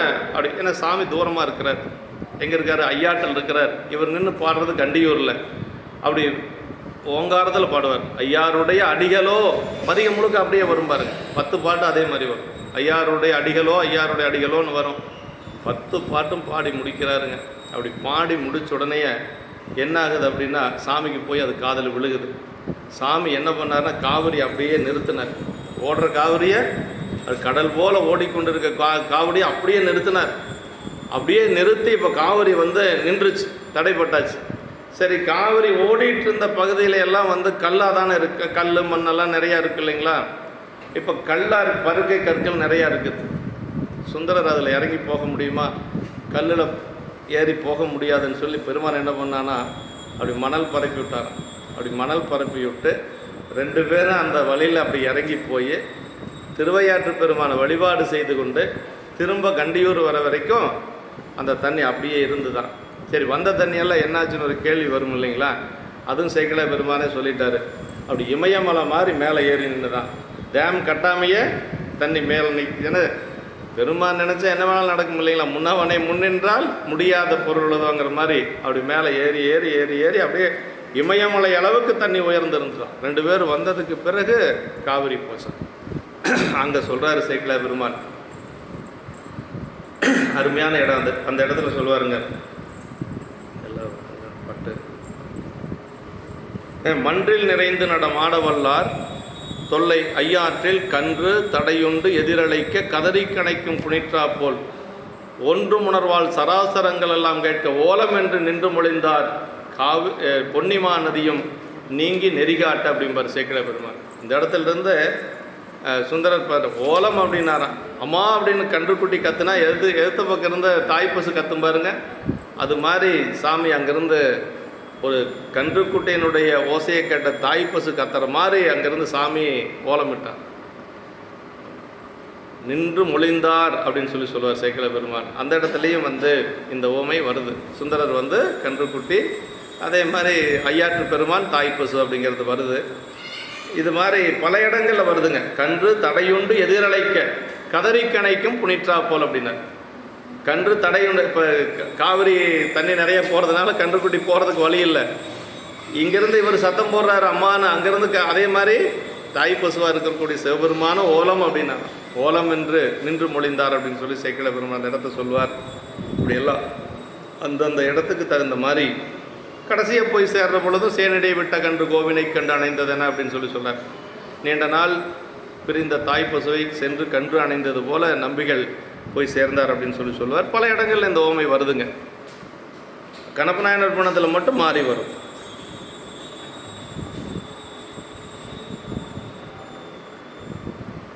இப்படி மன்றுளிர் செயலோ அப்படின்னார். யான் முன் அறியாமல் போனேனே, யான் அறியாதை கெட்டேன் என்று சொல்லி சொல்றாரு. பழைய மன்றாடி போலும் எல்லாம் பேசினார் இல்லைங்களா. இவர் பல பக்கம் கோர்ட்டெல்லாம் ஏறி ஏறி பழக்கப்பட்ட ஆள் அப்படின்னு சொல்லி எல்லாம் பேசினார் இல்லைங்களா. தெரியாத போச்சு அப்படின்னு சொல்லி வருத்தப்படுறார். தம்பிரான் திருத்தொண்டர் என கேட்டதார்வேந்தன் உம்பருகிறான் அடியாரை உணராதே கெட்டெழுந்தேன். எங்க சிறுத்தொண்டநாயனர் குணத்தில் வரும். அது மாதிரி எனக்கு தெரியாத போச்சு, வந்தது பெருமான் என்று சொல்லி தெரியாத போயிட்டனே என்று சொல்லி கொஞ்சம் சுந்தரர் கொஞ்சம் வருத்தப்படுறார். அதற்கு பிறகு எண்ணிய ஓசை ஐந்தும் விசும்பிடை நிறைய எங்கும் விண்ணவர் பொழிபூமாறி மேதினி நிறைந்து விம்ம மன்னவர் மகிழ்ச்சி பொங்க மறைகளும் முழங்கியாற்ப அண்ணலை ஓலை காட்டி ஆண்டவர் அருளி செய்வார். அண்ணலை ஓலை காட்டி ஆண்டவர் யார்? அண்ணல்ங்கிறது இந்த இடத்துல சுந்தரர், ஆட்கொண்டவர் சிவபெருமான். அப்படி சாமி இப்போ பேசுகிறார். மன்னவர் மகிழ்ச்சி பொங்க மறைகளும் முழங்கியாற்பனர். அப்படியே மன்னவர்னா மன்னவர், மண்ணுலகத்தில் இருக்கக்கூடிய மக்கள் எல்லாத்துக்கும் பெரிய மகிழ்ச்சி. சுந்தரரை இறைவன் ஆட்கொண்டது அப்படி சொல்கிறார். நீ அதாவது இவ்வாறு கண்ட திருவருள் வெளிப்பாட்டினாலே ஆகாயத்தில் 5 தேவ துந்துவிகளும் நிறைந்து முழங்கின. பஞ்ச வாத்தியம் அப்படியே முழங்குகிறது. தேவர்கள் எல்லாம் மேலிருந்து கற்பக மலை பொழிகின்றார்கள். நில உலகத்துள்ளோர் மகிழ்ந்தனர். வேதங்கள் சத்தித்தன. ஓலை காட்டி நம்பியாண்ட அந்த இறைவர் மேல் வருமாறு அருளி செய்வாராக என்று சொல்லி சொல்றார்கள். அது எண்ணிய ஓசை ஐந்தும் என்று சொல் திருவருள் வெளிப்பாடு முதலிய அற்புதங்கள் நிகழும் போதெல்லாம் தாமே முழங்கக்கூடியது அந்த ஓசை என்று சொல்லுவது. மேதினி நிறைந்து விம்ம தேவர்கள் மேலிருந்து பொழியும் பூமாறி நிலவுலகில் நிறைய பூவலை நின்று அந்த ஓசையை ஐந்தும் விசும்பு என்று சொல்றாரு. ஓதுமறையோர் பிரிது உரைத்திடனும் மோவா வேதமொழி ஆளொளி விளங்கி எழும் எங்கும் என்று சொல்லி ஞானசம்பந்த பெருமான் திரு அவதார நிகழ்ச்சி நடக்கின்ற பொழுது இதே மாதிரி வேதங்கள் எல்லாம் முழங்கி கொண்டிருந்தது என்று சொல்லி, அதே மாதிரி மக்களுக்கெல்லாம் அவங்களே அறியாத ஒரு உணர்வு ஏற்பட்டுச்சான், ஒரு மகிழ்ச்சியான ஒரு உணர்வு. ஆமாம், கவுனியர் குடத்தில் ஒரு காதலன் உதித்தான் அவன் ஒரு நிமித்தம் இது என்று உணர்ந்தார் என்று சொல்லி சேக்கிழ பெருமான் ஞானசம்பந்த பிள்ளையார் அவதரிக்கிற பொழுது என்னன்னே தெரியாத ஒரு இன்பம் எல்லாத்துக்கும். இந்த இன்பம் அப்பர் சாமிகள் திருவடி அடைகின்ற பொழுது ஏற்பட்டது எல்லாத்துக்கும். பெரியவங்க ஒரு அற்புத செயல் நடக்கின்ற பொழுது அப்படிலாம் நடக்கும். அண்ணல் அப்படிங்கிற இந்த இடத்துல நம்பிக்கையில் சொல்றாரு. அண்ணல்னா பெருமையுடையவர்னு அர்த்தங்க. ஆண்டவர்னா தடுத்தாட்கொண்ட சிவபெருமானை சொல்றார். இப்போ சாமி பேசுறார். பெருமான் எப்படிப்பட்டவர் அப்படின்னா வள்ளுவ பெருமான் சொல்வாருங்க, வேண்டுதல் வேண்டாமை இலா நடி சேர்ந்தாருக்கு யாண்டும் இடும்பையில அப்படின்பார். வேண்டுதல் வேண்டாமை இல்லாத ஒரே ஒரு கடவுள் யாருன்னா சிவபெருமான் மட்டும்தான். வேற எல்லா கடவுள்களுக்கும் வேண்டுதல் உண்டு. ஆமாம், வேண்டுதல் வேண்டாமை இல்லாத ஒரே ஒரு கடவுள் சிவபெருமான். அவர் இப்போ வேண்ட போகிற இப்போ சுந்தரர்கிட்ட கேட்க போகிறது அதான் பெரிய இதுங்க. என்ன கேட்குறாரு அப்படிங்கிறத பார்க்கலாம். மற்ற நீ வன்மை பேசி வந்தொன்றன் என்னும் நாமம் பெற்றனை நமக்கும் மண்பில் பெருகிய சிறப்பின் மிக்க அச்சனை பாட்டேயாகும் ஆதலால் மண்மேல் நம்மை சொற்றமிழ் பாடுகின்றார் தூமரை பாடும் வாயால். அதாவது மற்ற நீ வன்மை பேசி வன்தொண்டன் என்னும் நாமம் பெற்றனை. சாமிகிட்ட அவர் அடிமைன்னு சொன்னார், இவர் அடிமை இல்லைன்னு சொன்னார். இப்படியெல்லாம் பேசிகிட்டே இருந்ததுனால அவருக்கு ஒரு பேரே போட்டார் சாமி, வன்தொண்டன் அப்படின்னு சொல்லி பேரே போட்டார். அதான் சொல்றார், மற்ற நீ வன்மை பேசி வன்தொண்டன் என்னும் நாமம் பெற்றனை நமக்கும் அன்பின் பெருகிய சிறப்பின் மிக்க அர்ச்சனை பாட்டேயாகும் அப்படின்னார். எனக்கு என்ன ரொம்ப பிடிக்கும்னா சுந்தரா தமிழ் பாடல் ரொம்ப பிடிக்கும். இதுதான் ரொம்ப முக்கியமான இடங்க. திருமுறைகளுக்கு இருக்கக்கூடிய பெரிய ஏற்றம் என்னென்னா, அதாவது தமிழ் பாடல் ரொம்ப பிடிக்கும். அர்ச்சனைனா என்னென்னு இந்த இடத்துல சொல்ல பாருங்க. அர்ச்சனைங்கிறது என்னென்னா பாட்டு தான் அர்ச்சனை, பதிகம்தான் அர்ச்சனை. போய் அர்ச்சனை வைக்கிறோம் அப்படின்னா ஒரு பதிகம் பாடுனா அது அர்ச்சனை. அர்ச்சனை அப்படின்ட்டு சொன்னால் பாட்டு தான். அதான் சொல்கிறார், இறைவனே சொன்னது, நமக்கும் அன்பின் பெருகிய சிறப்பின் மிக்க அர்ச்சனை பாட்டே ஆகும் ஆதலால் மண்மேல் நம்மை சொற்றமிழ் பாடுகின்றார் தூமரை பாடும் வாயால் அப்படின்னு. மறை பாடக்கூடிய பெருமான். வேதங்களை எல்லாம் சொன்னது சிவபெருமான். வேதங்கள் குறைவே கிடையாது, குறைச்சி நாம் மதிப்பிடவே கூடாது. வேதங்கள் மொழிந்த பிரான் திருத்தொண்டர் நிலை கண்டும் பார் சேக்கிழ பெருமான். வேதங்களை எல்லாம் சொன்னது சிவபெருமான். ஆகமங்களை சொன்னது சிவபெருமான். எண்ணில் ஆகமம் இயம்பிய இறைவர் தாம் விரும்பும் உண்மையாவது பூசனை என உரைத்தரலாம். அப்படிப்பட்ட சிவபெருமான் இப்போ என்ன கேட்குறார் அப்படின்னா, எனக்கு அர்ச்சனை தமிழ் பாட்டு வேணும் அப்படின்னு சொல்லி யாருக்கிட்ட கேட்குறாரு? அந்த ஆதிசைவ கோத்திரத்தில் வந்த சுந்தரர்கிட்ட கேட்குறாரு. ஆதிசைவ கோத்திரம் அப்படிங்கிறவங்க வந்து வடமொழி பிராமணர் கிடையாதுங்க. அவங்க தமிழ் பிராமணர், தமிழ் ஆதிசைவர்கள். ஆதிசைவருங்கிறது வேறு, பிராமணர் அப்படிங்கிறது வேறு. முதல்ல அதை நம்ம தெரிஞ்சுக்கணும். ஆதிசைவர் அப்படிங்கிற அவங்க பிறப்பால் தமிழர்கள் தான். அவங்களுக்கு வந்து இந்த சிவன் கோயில் பூசை என்று சொல்லுவது அவங்களுக்கு உரிமையான ஒன்று. ஆதிசைவர் வேறு, அதே மாதிரி ஸ்மார்த்தர் வேறு. ஸ்மார்த்தர் அப்படிங்கிறவங்க அந்த கொடிமரத்துக்கு இந்த பக்கம் வரக்கூடாது. அவங்களுக்கு அப்படி ஒரு இது இருக்குங்க. காஞ்சிபுரம் போகிறீங்கள, காஞ்சி காமகோடி பீடாதிபதிங்கிறீங்களா, அவங்களாம் ஸ்மார்த்த பிராமணர். உங்களுக்கு எத்தனை பேருக்கு தெரியும் எனக்கு தெரியல. கோயிலுக்குள்ளே வரக்கூடாது, அவங்க கருவறைக்குள்ளே வரக்கூடாது. ஆனால் அவங்கள வச்சு தான் குடமுழுக்கே பண்ணுறாங்க. இவங்களுடைய பெருமை இவங்களுக்கே தெரியறதில்லை, வேற ஒன்றும் இல்லை. இவங்க போய் அவங்கள அழைச்சிட்டு வந்து செய்கிறாங்க. ஸ்மார்த்த பிராமணர், இவங்க வந்து ஆதிசைவர். ஆதிசைவர் தான் நமக்கு எடுத்துக்கணும். நம்ம அவங்க அடியார்கள் மாதிரி. அதனால் ரெண்டுக்கும் வித்தியாசம் தெரியணுங்க. ஒரு முறை வந்து நடந்த சம்பவம் ஒன்று. சென்னி பையாவுக்கு அங்கேருந்து சென்னி பையாவுக்கும் வையாபுரியாருக்கும் காஞ்சிபுரத்திலிருந்து அழைப்பு வருது. ஏன்னா இவங்களுடைய சைவ பணியை பாராட்டி அங்கே பட்டம் கொடுக்கறதுக்கு கூப்பிட்றாங்க. 2 பேர்த்துக்கும் வருது. இவங்க என்ன பண்ணுறாங்கன்னா 2 பேரும் கலந்துக்கிறது இல்லை. 2 பேரும் கலந்துக்கல. சென்னி பையா அவர் பாட்டுக்கு ஒரு மறுப்பு கடிதம் எழுதி, நாங்கள் வந்து சைவ சித்தாந்த மரபு, உங்களுது வந்து வேதாந்த மடம், நாங்கள் அங்கே வந்து உங்கள் விருதை வாங்கிறதுக்கு எங்களுக்கு விருப்பம் இல்லை அப்படின்னு சென்னி பையா ஒரு கடிதம் எழுதுகிறார். வையாபுரியார் அதே மாதிரி கடிதம் எழுதுகிறார். 2 பேர்த்துக்கு இவர் எழுதுன்னு அவருக்கு தெரியாது, அவர் எழுதுன்னு இவருக்கு தெரியாது. அப்புறம் ஒரு ஃபங்க்ஷனில் பார்த்து, ஒரு நிகழ்ச்சியில் பார்த்து சென்னி பையா சொல்லியிருக்கார் வையாபுரியார்கிட்ட, இந்த மாதிரி காஞ்சிபுரத்திலிருந்து ஒரு பாராட்டி பட்டம் கொடுக்கறதுக்கு ஒரு கடிதம் வந்தது, நான் வந்து மறுப்பு தெரிவித்து எழுதிட்டேன். எனக்கும் தான் வந்தது, நானும் தான் மறுப்பு தெரிவித்து எழுதினேன். நீ அதே மாதிரி தான் எழுதுனியா? எப்படி பாருங்கள், பெரியவங்களுடைய மனசு, பெரியவங்களுடைய கொள்கை, அதான் ஒரே மாதிரி சிந்தனையில் இருக்கு. அதுதான் பெரிய வேலை. இவருக்கு தெரியாது அவருக்கு வந்தது, அவருக்கு தெரியாது இவருக்கு வந்தது. ஆனால் 2 பேரும் ஒரே மாதிரி கடிதம் எழுதியிருக்கிறாங்க. இது சமீபத்தில் சென்னி பையா சொன்னாங்க.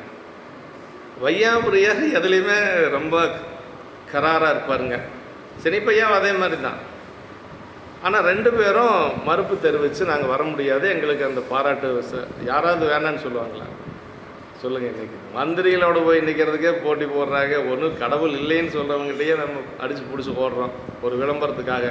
காஞ்சிபுரத்துலேருந்து ஒரு அழைப்பு வந்து அதை மறுக்கிறாங்கன்னா 2 பேரும் சைவ சித்தாந்தத்தில் எப்படி இருந்திருப்பாங்க பாருங்கள், கொள்கையில் எவ்வளோ பிடிப்பாக இருந்திருக்கிறாங்க. அதுக்காக சொல்ல வரேன் நான். அதனால் வந்து அந்த ஆதிசைவ கோத்திரம் அப்படிங்கிறது தனி, அது நம்ம பார்த்துக்கணும். அதான் அந்த இடத்துல சொல்கிறார். வன்மை பேசி அப்படின்னார். சொற்றமிழ் பாடுகின்றார் தூமரை பாடும் வாயால்.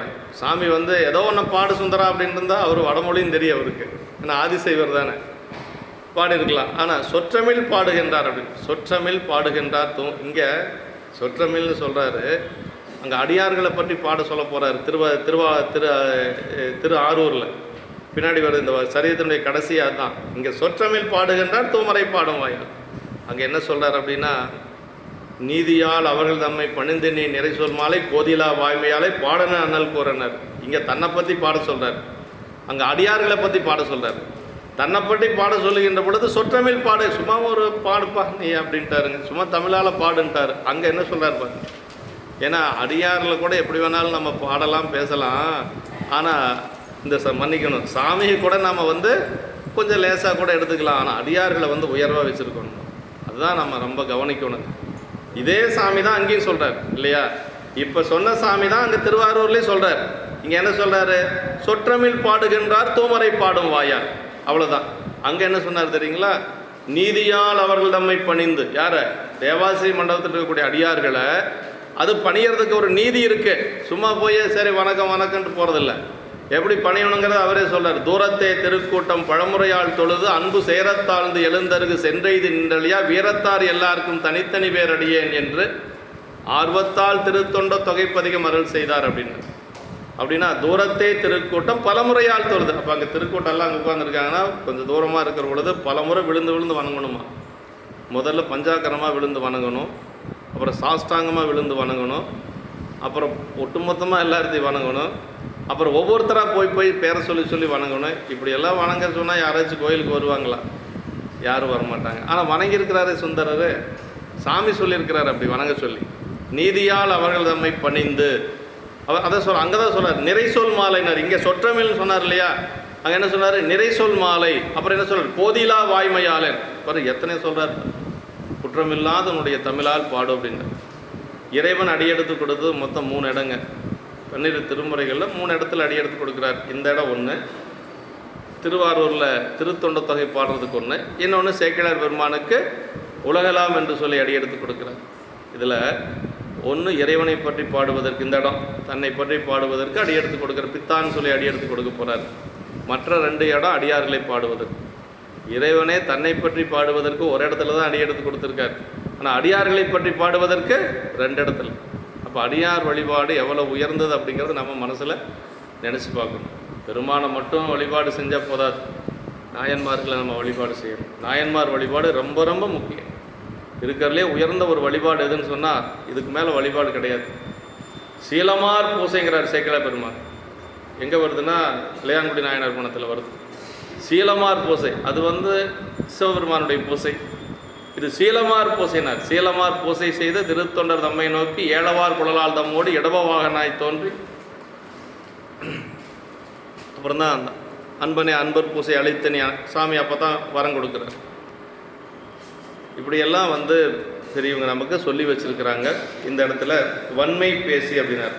பித்தனோ மறையோன் என்பனவாதி வழிந்த பேச்சும் ஏச்சும் பேசிய காரணத்தால் வன்தொண்டன் என்னும் நாமம் பெற்றனை வன்தொண்டன் என்ற பெயரை நாம் தரப்பெற்றாய் என்று சொல்லி இறைவன் தரப்பெற்றதால் இப்பெயரை விருப்புடன் ஏற்று நம்பிகள் பல இடங்களிலும் எடுத்து பாராட்டிய அடியேனை தாம் ஆட்கொண்ட சபை முன் வன்மைகள் பேசிட வன்தொண்டன் என்பதோர் வாழ்வு தந்தார். சுந்தரரை பாடுறார்.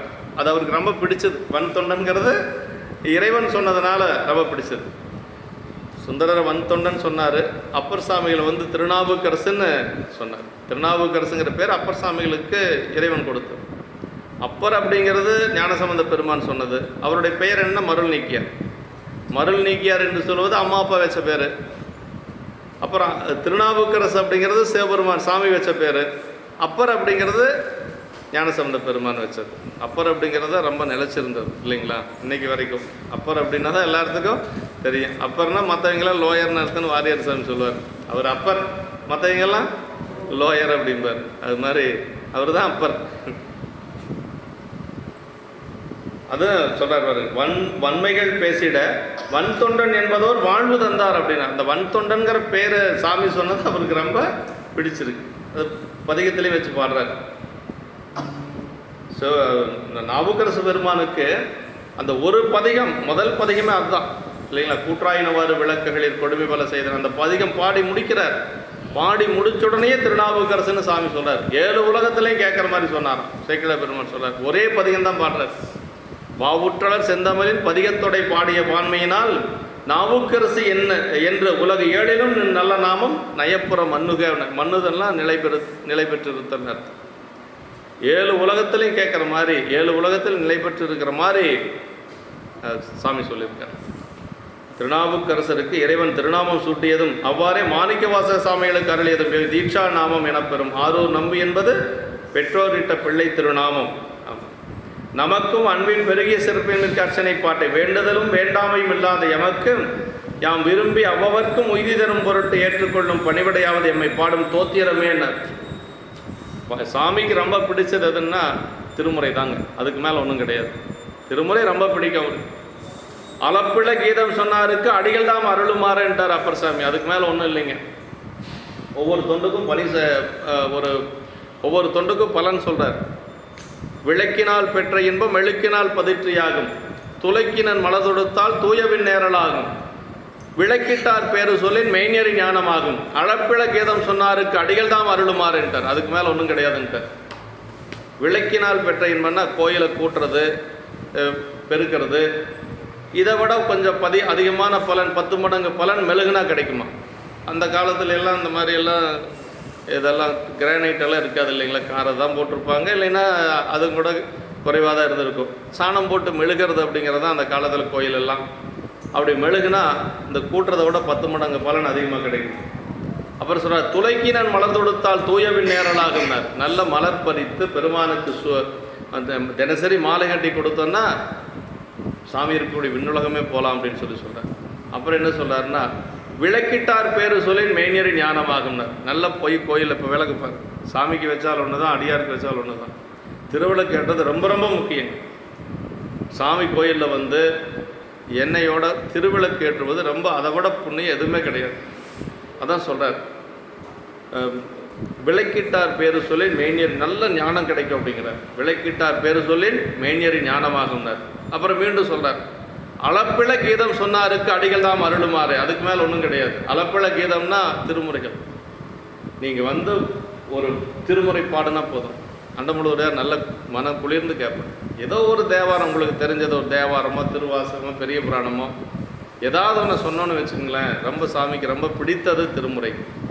அதனால் வந்து அதாவது திருமுறை தான் நமக்கு வந்து வாழ்வு, பெரும் வாழ்வு. திருமுறைக்கு மேலே நம்ம வந்து ஒன்றும் இல்லை.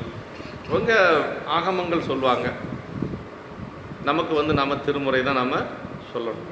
மற்ற சினிமா பாட்டெல்லாம் பாடக்கூடாதுங்க.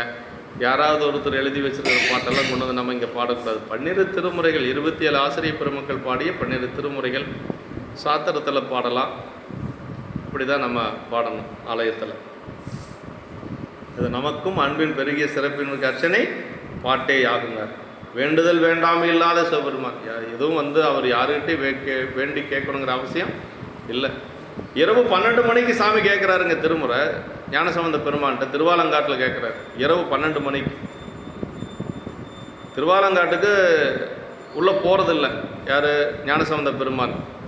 ஏன் போகிறதில்ல அப்படின்னா பாருங்கள், காரைக்கால் அம்மையார் அங்கே வந்து தலையால் நடந்து வந்த பதி திருவாலங்காடு. கைலாயத்திலிருந்து நேராக எங்கே வராங்க? ஆலங்காட்டுக்கு வராங்க. காரைக்கால் அம்மையார் தலையால் நடந்து வந்த பகுதிக்குள்ளே நான் காலால் போக மாட்டேன்னு சொல்லி அவர் உள்ளே போகிறதில்ல. வேறொரு பதியில் போய் தங்குறார்.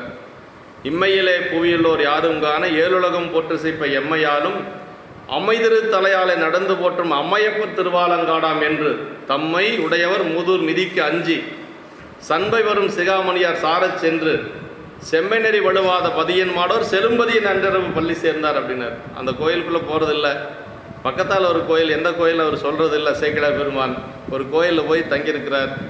அப்படி போன உடனேயே கொஞ்சம் அயற்சி ஞானசம்பந்த பெருமான் எப்பொழுதும் போய் ஒரு பதிகம் பாடுவார். இரவு சென்று சேர்ந்தால் எந்த இடத்துல போய் சென்று சேர்ந்தாலும் அந்த இடத்துல ஒரு பதிகம் பாடுவார் ஞானசம்பந்த பெருமான். அன்னைக்கு பாடலை, அப்படி கொஞ்சம் அயற்சி தூங்கிட்டார். அப்போ வந்து சாமி கனவுல போகிறார். கனவுல போய் அவர் வந்து படுத்து தூங்கிறது 12 மணி ஆயிருக்கு இல்லையா? அப்போ சாமி கனவுல போய் கேட்குறாரு, அயர்ந்தனையோ என்னை பாடுதற்கு அப்படின்னு. சாமிக்கு எவ்வளோ விருப்பம் பாருங்கள் திருமுறையில்.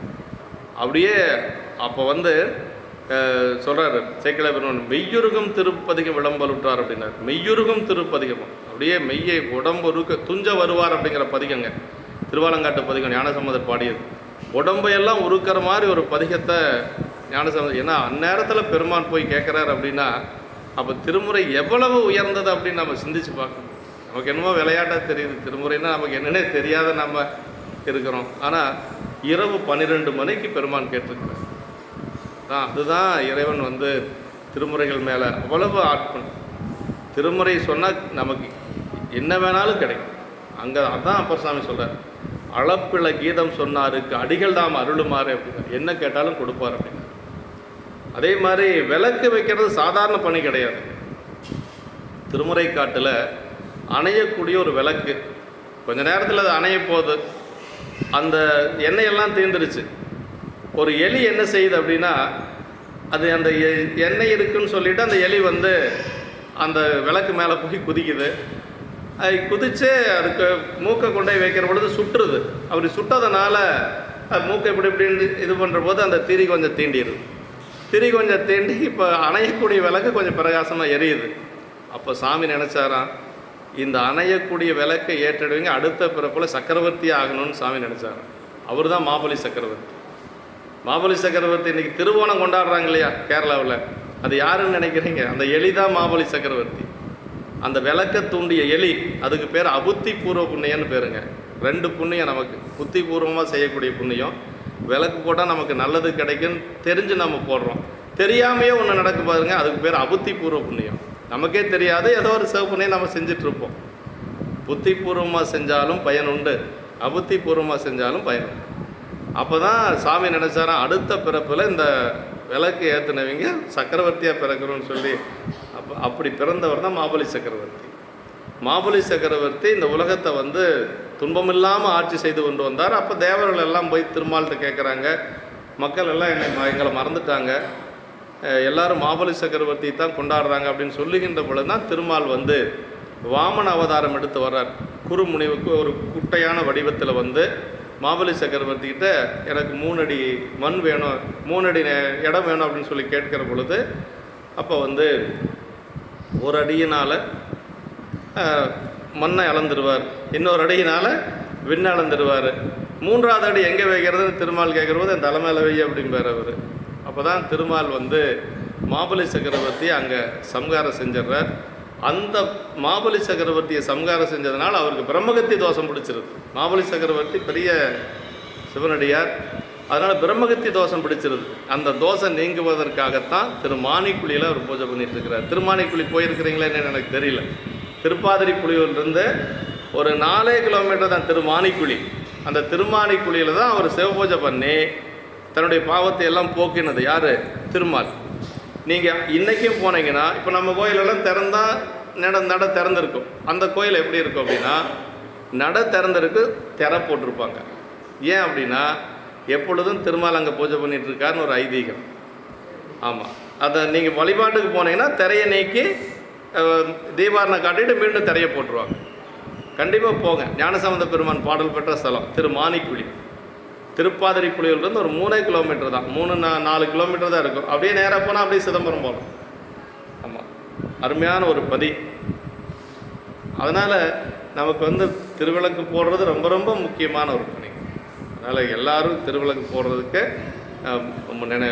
வரணும், எல்லோரும் வரணும். வாரத்தில் ஒரு நாள் அப்படின்னு நம்ம ஒரு மனசில் வச்சுக்கணும். வெள்ளிக்கிழமையா என்ன வேலை இருந்தாலும் சரி விளக்கு ஏற்றிடணும். சாமி கோயில் வீட்டில் எத்தனையோ விளக்கு ஏற்றுறோம், அது வேறங்க.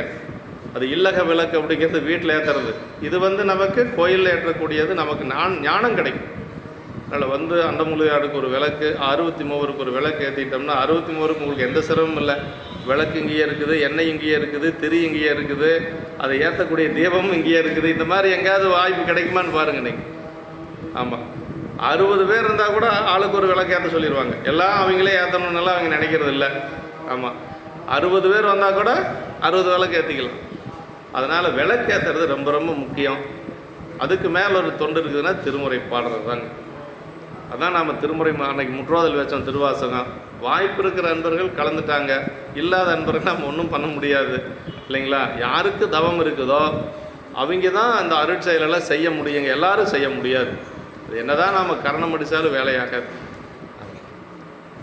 என்று சொல்லி, இப்படி அர்ச்சனை வயலுள் அன்பு வித்திட்டு என்று சொல்லி சொல்கிறார். அன்பிலிருந்து ஊறி பெருகியதும் அதனாலே சிறப்பின் மிகுந்ததும் ஆகிய பாட்டு என இவற்றை பாட்டுக்கு அடைமொழி ஆக்கி, அதாவது இதெல்லாம் வந்து எப்படின்னா உள்ளத்திலிருந்து ஊற்றெடுத்த தமிழ் ஞான பண்புகள் இதெல்லாம்.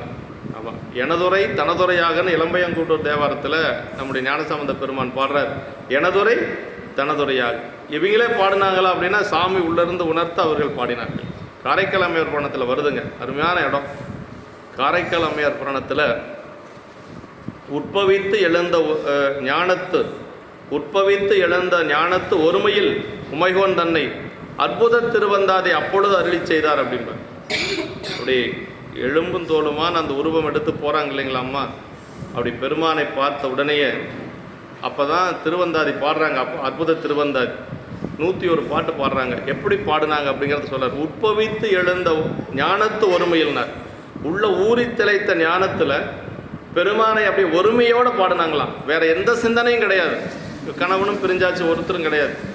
அந்த ஒருமையில் உமைகோன் தன்னை அற்புத திருவந்தாதி அப்பொழுது அருளி செய்தார் அப்படின்னார். அதே மாதிரி தான் எல்லாரும். ஆமாம், நம்முடைய நாவுக்கரசு பெருமானும் ஒரு இடத்துல சொல்கிறாரு, செங்காட்டங்குடி தேவாரத்தில் சொல்கிறாரு, நல்ல ஒரு இடம். அதுவும் அவரும் வந்து அப்புறம் மணிவாசக பெருமான் சொல்றார், உங்களுக்கே தெரியும், நாயேனை தன்னடிகள் பாடுவித்த நாயகனை பேயேனதுள்ள பிழை பொறுக்கும் பெருமையனை சீயேதும் இல்லாதன் செய்வணிகள் செய்கின்ற தாயான இயேசற்கு சென்றுவதாய் கோத்தும்பின்னு கோத்தும்பியில் சொல்றார். நாயேனை தன்னடிகள் பாடுவித்த நாயகனே, பாடின நாயகன் சொல்லலை, பாடுவித்த அப்படின்னு சொல்ல. அப்படின்னா சாமி தான் உள்ளிருந்து பாடியிருக்கார். அதனால் இந்த திருமுறைகள் மட்டும் நாம் என்னைக்கு சாதாரணமாக எடை போடக்கூடாது.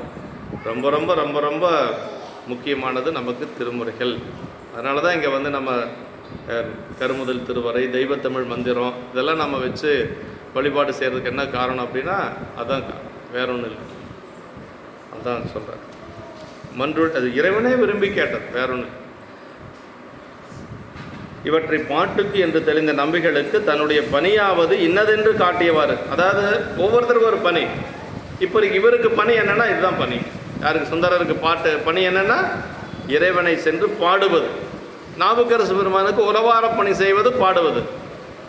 அதே மாதிரி நம்முடைய ஞானசம்பந்த பெருமானுக்கு பாடுவது. எல்லாமே தொண்டு தான். பாடுறதும் தொண்டு தான், கோயிலை கூட்டுறதும் தொண்டு தான். இதுதான் தொண்டு, இது தொண்டு இல்லையே நம்ம நினைக்கக்கூடாது. ரெண்டும் தொண்டு தான். அன்பு மிகுதியினாலே தாமே மேலெழுந்து வலியும் பாட்டே சிறந்ததா இறைவன் மகிழ்ந்து அருளுவன் என்று சொல்லி இறைவனை விரும்பிய ஒரு திருப்பாடல்கள் தான் இந்த திருமுறைகள் எல்லாமே. அதான் திருவாசகத்தை பற்றி சொல்லுகின்ற பொழுது நமக்கு நம்முடைய சிவபிரகாஷ் சாமிகள் முதல்ல சொன்னோம் இல்லைங்களா, அவர் தான் சிவபிரகாஷ் சாமிகள் சொல்கிறார், விலங்களை பகிர்ந்த மெய்யுடை முக்கட் காரண உரையனும் ஆரண மொழியோ ஆதிசீர் பரவும் வாதபுரன்னல் அருள்வாய் பொழிந்த வாசகத்தேனோ யாதோ சிறந்தது என்குவீராயின் வேதம் ஓதி விழிநீர் பெருக்கி நெஞ்சம் நெக்குருகி நிற்பவர் காண்கிறோம். திருவாசகம் இங்கு ஒருகாலோதின் கருங்கல் மனமும் கசிந்துக கண்கள் தொடுமணல் கேணியில் சுரந்து நீர் பாய அன்பர் ஆகனர் என்று மன்பதை உலகில் மற்றையர் இளரை அப்படின்னு சொல்லி திருவாசகத்தை பற்றி சொல்கிறார். வேதமெல்லாம் பாடி அந்த வேதத்தை கேட்டு நெஞ்சமெல்லாம் உருகி நிற்கிறவங்களை நான் பார்த்ததில்லை அவர் சொல்கிறார். சிவபிரகாஷ் சாமிகள் சொல்கிறார், வேதங்கள் யார் சொன்னது? சிவபெருமான் சொன்னது. ஆனால் அப்படி நெஞ்சு உருகி நிற்கிறவங்களை நான் பார்த்ததில்லை. திருவாசகத்தை ஒரு முறை ஓதுனாவே அதில் மனசெல்லாம் கரைஞ்சு கருங்கல் மனமும் கசிந்துக கண்கள் அப்படின்னார். அது எப்படி அன்பு வருமா? தொடுமணல் கேணியில் சுரந்து நீர் பாயனர். இப்போ ஆத்தங்கரை ஓரத்தில் போய் மணலை அப்படி கையில் தள்ளுனா என்ன வரும்? தண்ணி வரும். அது மாதிரி அன்பு வருமா அது கேட்குறவங்களுக்கு. அப்புறம் தொடுமணல் கேணியில் சுரந்து நீர் பாய அன்பர் ஆகுனர் அன்றி மண்பதையர்கள் மற்றையர்கள். அப்போவே திருவாசகத்துக்கு மாணவர் ஆயிடுவாங்களாம் அந்த அடியார்கள் அப்படின்னு சொல்லி திருவாசகனுடைய சிறப்பை சிவபிரகாஷ் சாமிகள் சொல்வார். இப்படி திருமுறைகளுக்கு அவ்வளவு ஆற்றல் இருக்குது அப்படிங்கிறத நம்ம தெரிஞ்சுக்கணுங்க. ஆமாம். உன்னிறைந்து எழுந்த தேனும் ஒலிவின்றி ஆறா அன்பில் தின்னனா திருக்காலத்து நாயனாருக்கு இனிய செய்கை எண்ணிய இவைகொலாம். அவரும் என்னென்னமோ சொல்லியிருக்கார் சாமிகிட்ட, திரும்ப பாடலை. அவருக்கு தெரிஞ்ச மாதிரி மொழியில் அவர் பேசியிருக்கிறார். ஆமாம், இந்த கண்ணப்ப நாயனார் வந்து அது திருமுறையாக இருக்கலாம், அவருக்கு தெரிஞ்ச மாதிரி அவர் பாடுறார். என்னப்பா அது அந்த அமுதுபுற்ற பாட்டை சொல்கிறார் பாருங்க. கொழுவிய தசைகள் எல்லாம் கோளினில் தெரிந்து கோர்த்தங்கு அழலொரு பதத்தில் காட்சி பள்ளினில் அதுக்கினாவில் பழகி இனிமை பார்த்து படைத்த விரைச்சி சால அழகுது நாயநீரே அமுது செய்து அருளும் என்றார் அப்படின்னார். அப்படி ஒவ்வொன்றா அந்த சதைக்கறியெல்லாம் எடுத்து கோலில் கோர்த்து தீயில் அப்படி மெதுவாக வாட்டி, அது கூட அழலுறு பதம் அப்படிங்கிறது ரொம்ப அருமையான இடம். இன்றைக்கி நீங்கள் செய்கிற சிம்மில் வச்சு வாட்டுறதுன்னு சொல்கிறீங்களே, அது மாதிரி திடீர்னு முழங்குச்சுன்னா என்ன ஆகும்? எல்லாம் கருகி போயிடும். அப்போவே பாருங்கள் எப்படி வாட்டியிருக்காருன்னு கண்ணப்ப நாயனார். அழலுறு பதத்தில் காட்சியினர் பல்லினில் அதுக்கி நாவில் பழகி இனிமை பார்த்து படைத்த விரைச்சி சாமிகிட்ட சொல்கிறாரா, இது நல்லா இருக்கும் குழந்தைகளுக்கு நம்ம ஊட்டுவோம் இல்லையா, அது மாதிரி. அதனால தான் அங்கே அவர் வந்து தாய் பசுவானார். ஆமாம், அழகி அதை சொல்கிறார்.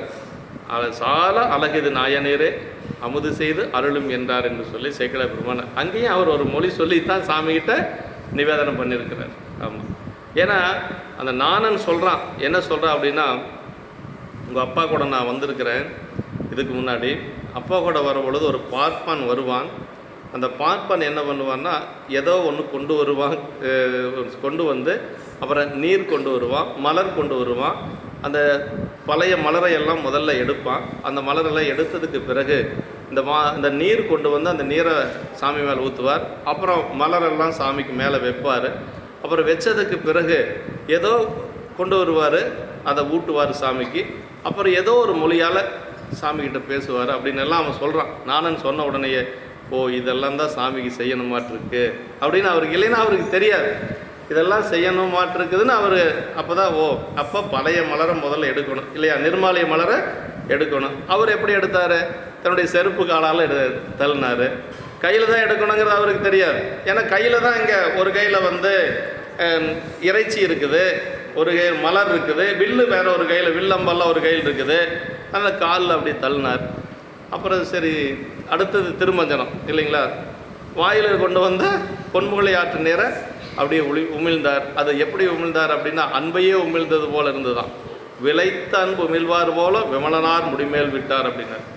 சரி இப்போ அபிஷேகம் ஆயிடுச்சு. அடுத்து என்ன செய்யணும்? தலையில் செருகி கொண்டு வந்திருக்கிறார் மலர். அந்த தலையில் செருகி கொண்டு வந்திருக்கிற மலரை சாமி தலையில் வச்சார். சரி அது முடிஞ்சிருச்சு. அடுத்து நிவேதனம் பண்ணணும். இப்போ தொன்னையில் நல்ல பன்றி கறி, ஒரே மாதிரி கறி. அவர் மாறில் திருவம்பது அப்படிம்பார் சேக்கிழ பெருமான். அப்படின்னா ஒவ்வொரு நாளைக்கு ஒரு கறி வச்சு படைச்சிருக்கிறார். ஒரு நாளைக்கு மான் கறி, ஒரு நாளைக்கு இது பன்றி கறி, இப்படி எல்லாம் ஒவ்வொரு நாள் ஒவ்வொரு கறிங்க. அப்படி அந்த கறியை கொண்டு வந்து முன்னாடி வச்சார். அப்போ தான் வந்து நல்லா சுவையாக இருக்குது, சாப்பிடு சாமி. அப்புறம் ஒரு நாள் தேன் கலந்து கொடுத்தாராம். அதை சேக்கிழ பெருமான் சொல்லி தேனுமிது கலந்தது தித்திக்கும் என மொழிந்தார் அப்படின்னா, நல்லா தித்திப்பாக இருக்கும், தேன் கலந்துருக்கிறேன், சாப்பிடுங்க அப்படின்னு சொல்லி சாமிகிட்ட ஊட்டினாராம். அப்படின்னா பெருமானுக்கு என்ன பிடிக்குமோ அதை கொடுக்கணும். ஆமாம், பெருமானுக்கு என்ன பிடிக்குமோ அதை கொடுக்கணும். அது பெரியவங்களுக்கு தான் தெரியுங்க. ஆமாம், தனக்கு பிடித்ததெல்லாம் பெருமானுக்கு பிடிக்கும்னு கணப்ப நாயனார் நம்புறார். வேற ஒன்றும் இல்லை, தனக்கு பிடித்ததெல்லாம் பெருமானுக்கு பிடிச்சு. விரும்பின கொடுக்கை பரம்பரற்கென்று புரிகுழல் தேவியை பரிபடம் கொடுத்த பெரிய அன்பின் வரகுண தேவ அப்படிம்பார். 11ஆம் திருமுறையில் இருக்குதுங்க. பெரிய அன்பும் வராது அப்படின்னா இன்னைக்கு கொஞ்சம் அதிக நேரம் எடுத்துட்டு இருக்குது. வெளியில் போகல, சார்புடையது தான், இன்னும் நேரம் இருக்குது. 11ஆம் திருமுறையில் வரகுண தேவர்னு சொல்லி ஒரு அரசர் இருந்தார் திருவிடை மருதூரில். அவர் என்ன பண்ணுவார் அப்படின்னா, தனக்கு பிடித்த பொருள் எதாக இருந்தாலும் முதல்ல சாமி கொடுப்பார், அதற்கு பிறகு தான் அவர் எடுத்துப்பார். அப்படி ஒரு பழக்கம் அவருக்கு உண்டுங்க. பெருமான் மேலே எவ்வளோ அன்பு இருக்கும்னு பாருங்க. அப்படி இருக்கிற பொழுது ஒரு நாள் என்ன பண்ணுறாங்கன்னா, பக்கத்து நாட்டுக்கு படையெடுத்து போகிறாங்க. அப்படி பக்கத்து நாட்டு படையெடுத்து போய் அந்த இளவரசியை கவர்ந்துட்டு வந்துடுறாங்க படை தளபதிகள். இளவரசியை கவர்ந்து கொண்டு வந்து அவங்க எல்லாம் என்ன செய்கிறாங்க அப்படின்னா, இந்த பெண் ரொம்ப அழகாக இருக்கிறா, அரசே நீங்கள் திருமணம் செஞ்சுக்கோ அப்படின்னு சொல்லி கொடுக்குறாங்க. அவருக்கு அந்த பெண்ணை ரொம்ப பிடிச்சிருக்கு. அவர் என்ன பண்ணுறாரு அப்படின்னா, எந்த பொருளாக இருந்தாலும் சாமி கொடுக்கறதான வழக்கு. அதனால் அந்த பெண்ணை அழைத்து கொண்டு என்ன பண்ணுவார்னா, முதல்ல திருவிடை மருதூர் மகாலிங்கேஸ்வரர் கோயிலுக்கு போவார். அப்படி திருவிடை மருதூர் போன உடனேயே சாமிகிட்ட சொல்வார், இந்த பெண் எனக்கு ரொம்ப பிடிச்சிருக்குது, எனக்கு பிடிச்ச எந்த ஒரு பொருளாக இருந்தாலும் உங்களுக்கு கொடுத்து தான் அதுக்கு பிறகு நான் எடுக்கிறது வழக்கு, இந்த பெண்ணை நீங்கள் வச்சுக்கோங்க அப்படின்னு சொல்லி விட்டுட்டே வந்துடுறார். கோயில் கருவறையில் விட்டுட்டு வந்துடுறார். அடுத்த நாள் அர்ச்சகர் வந்து பூஜை பண்ணுறதுக்கு கோயிலுக்கு போகிறார். அப்படி அர்ச்சகர் பூஜை பண்ணுறதுக்கு கோயிலுக்கு நடை திறந்தால் சிவலிங்கத்துக்கு வெளியில் ஒரு வளையல் அணிந்த கை ஒன்று வெளியில் தொங்கிட்டு இருக்குது. இந்த பெண்ணோட கை மட்டும் வெளியில் இருக்குது. அர்ச்சகருக்கு ஒன்றும் புரியல, என்ன ஒரு பெண்ணோட கை மட்டும் இருக்குது, ஆனால் சிவலிங்கம் தான் இருக்குது, பெண்ணை காணோம். அவருக்கு ஒன்றும் புரியல. உடனே அரசருக்கு செய்தி போகுது. அப்போ அரசர் வந்து இது வரகுண தேவர் வந்து சாமிகிட்ட பேசுகிறாரு, சாமி இந்த பாவியினுடைய கை அந்த பெண்ணுடைய கையை பிடிச்சிட்டு வந்ததுனால அதை மட்டும் வேண்டான்ட்டு வெளியில் விட்டுட்டிங்களா அப்படின்னு சொல்லி சாமிகிட்ட கேட்டாராம். அதுக்கு சாமி சொன்னாராம், திருவிடை மருதூர் பெருமான், இல்லை உன்னுடைய அன்பு எல்லாத்துக்கும் தெரியணும்னு சொல்லி அந்த கையை வெளியில் விட்டேன் அப்படின்னு சொல்லி சாமி சொன்னாராம். அப்போ தான் எல்லாத்துக்கும் தெரிஞ்சுதான் வரகுண தேவருடைய அன்பு எந்த அளவுக்கு மகாலிங்கேஸ்வர பெருமான் மேலே இருந்தது அப்படிங்கிறது அது வரைக்கும் யாருக்கும் தெரியாது. அப்படியெல்லாம் அரசர்கள் இருந்திருக்கிறாங்க. அப்படின்னா தனக்கு பிடித்த பொருள் சாமி கொடுக்கணும், கெட்டுப்போன பொருள் எல்லாம் நமக்கு கொடுக்கக்கூடாது. உயர்ந்த பொருள் தான் சாமி கொடுக்கணும். எண்ணெய் கெட்டுப்போன எண்ணெய் சாமி கொண்டு வந்து கொடுக்கக்கூடாது.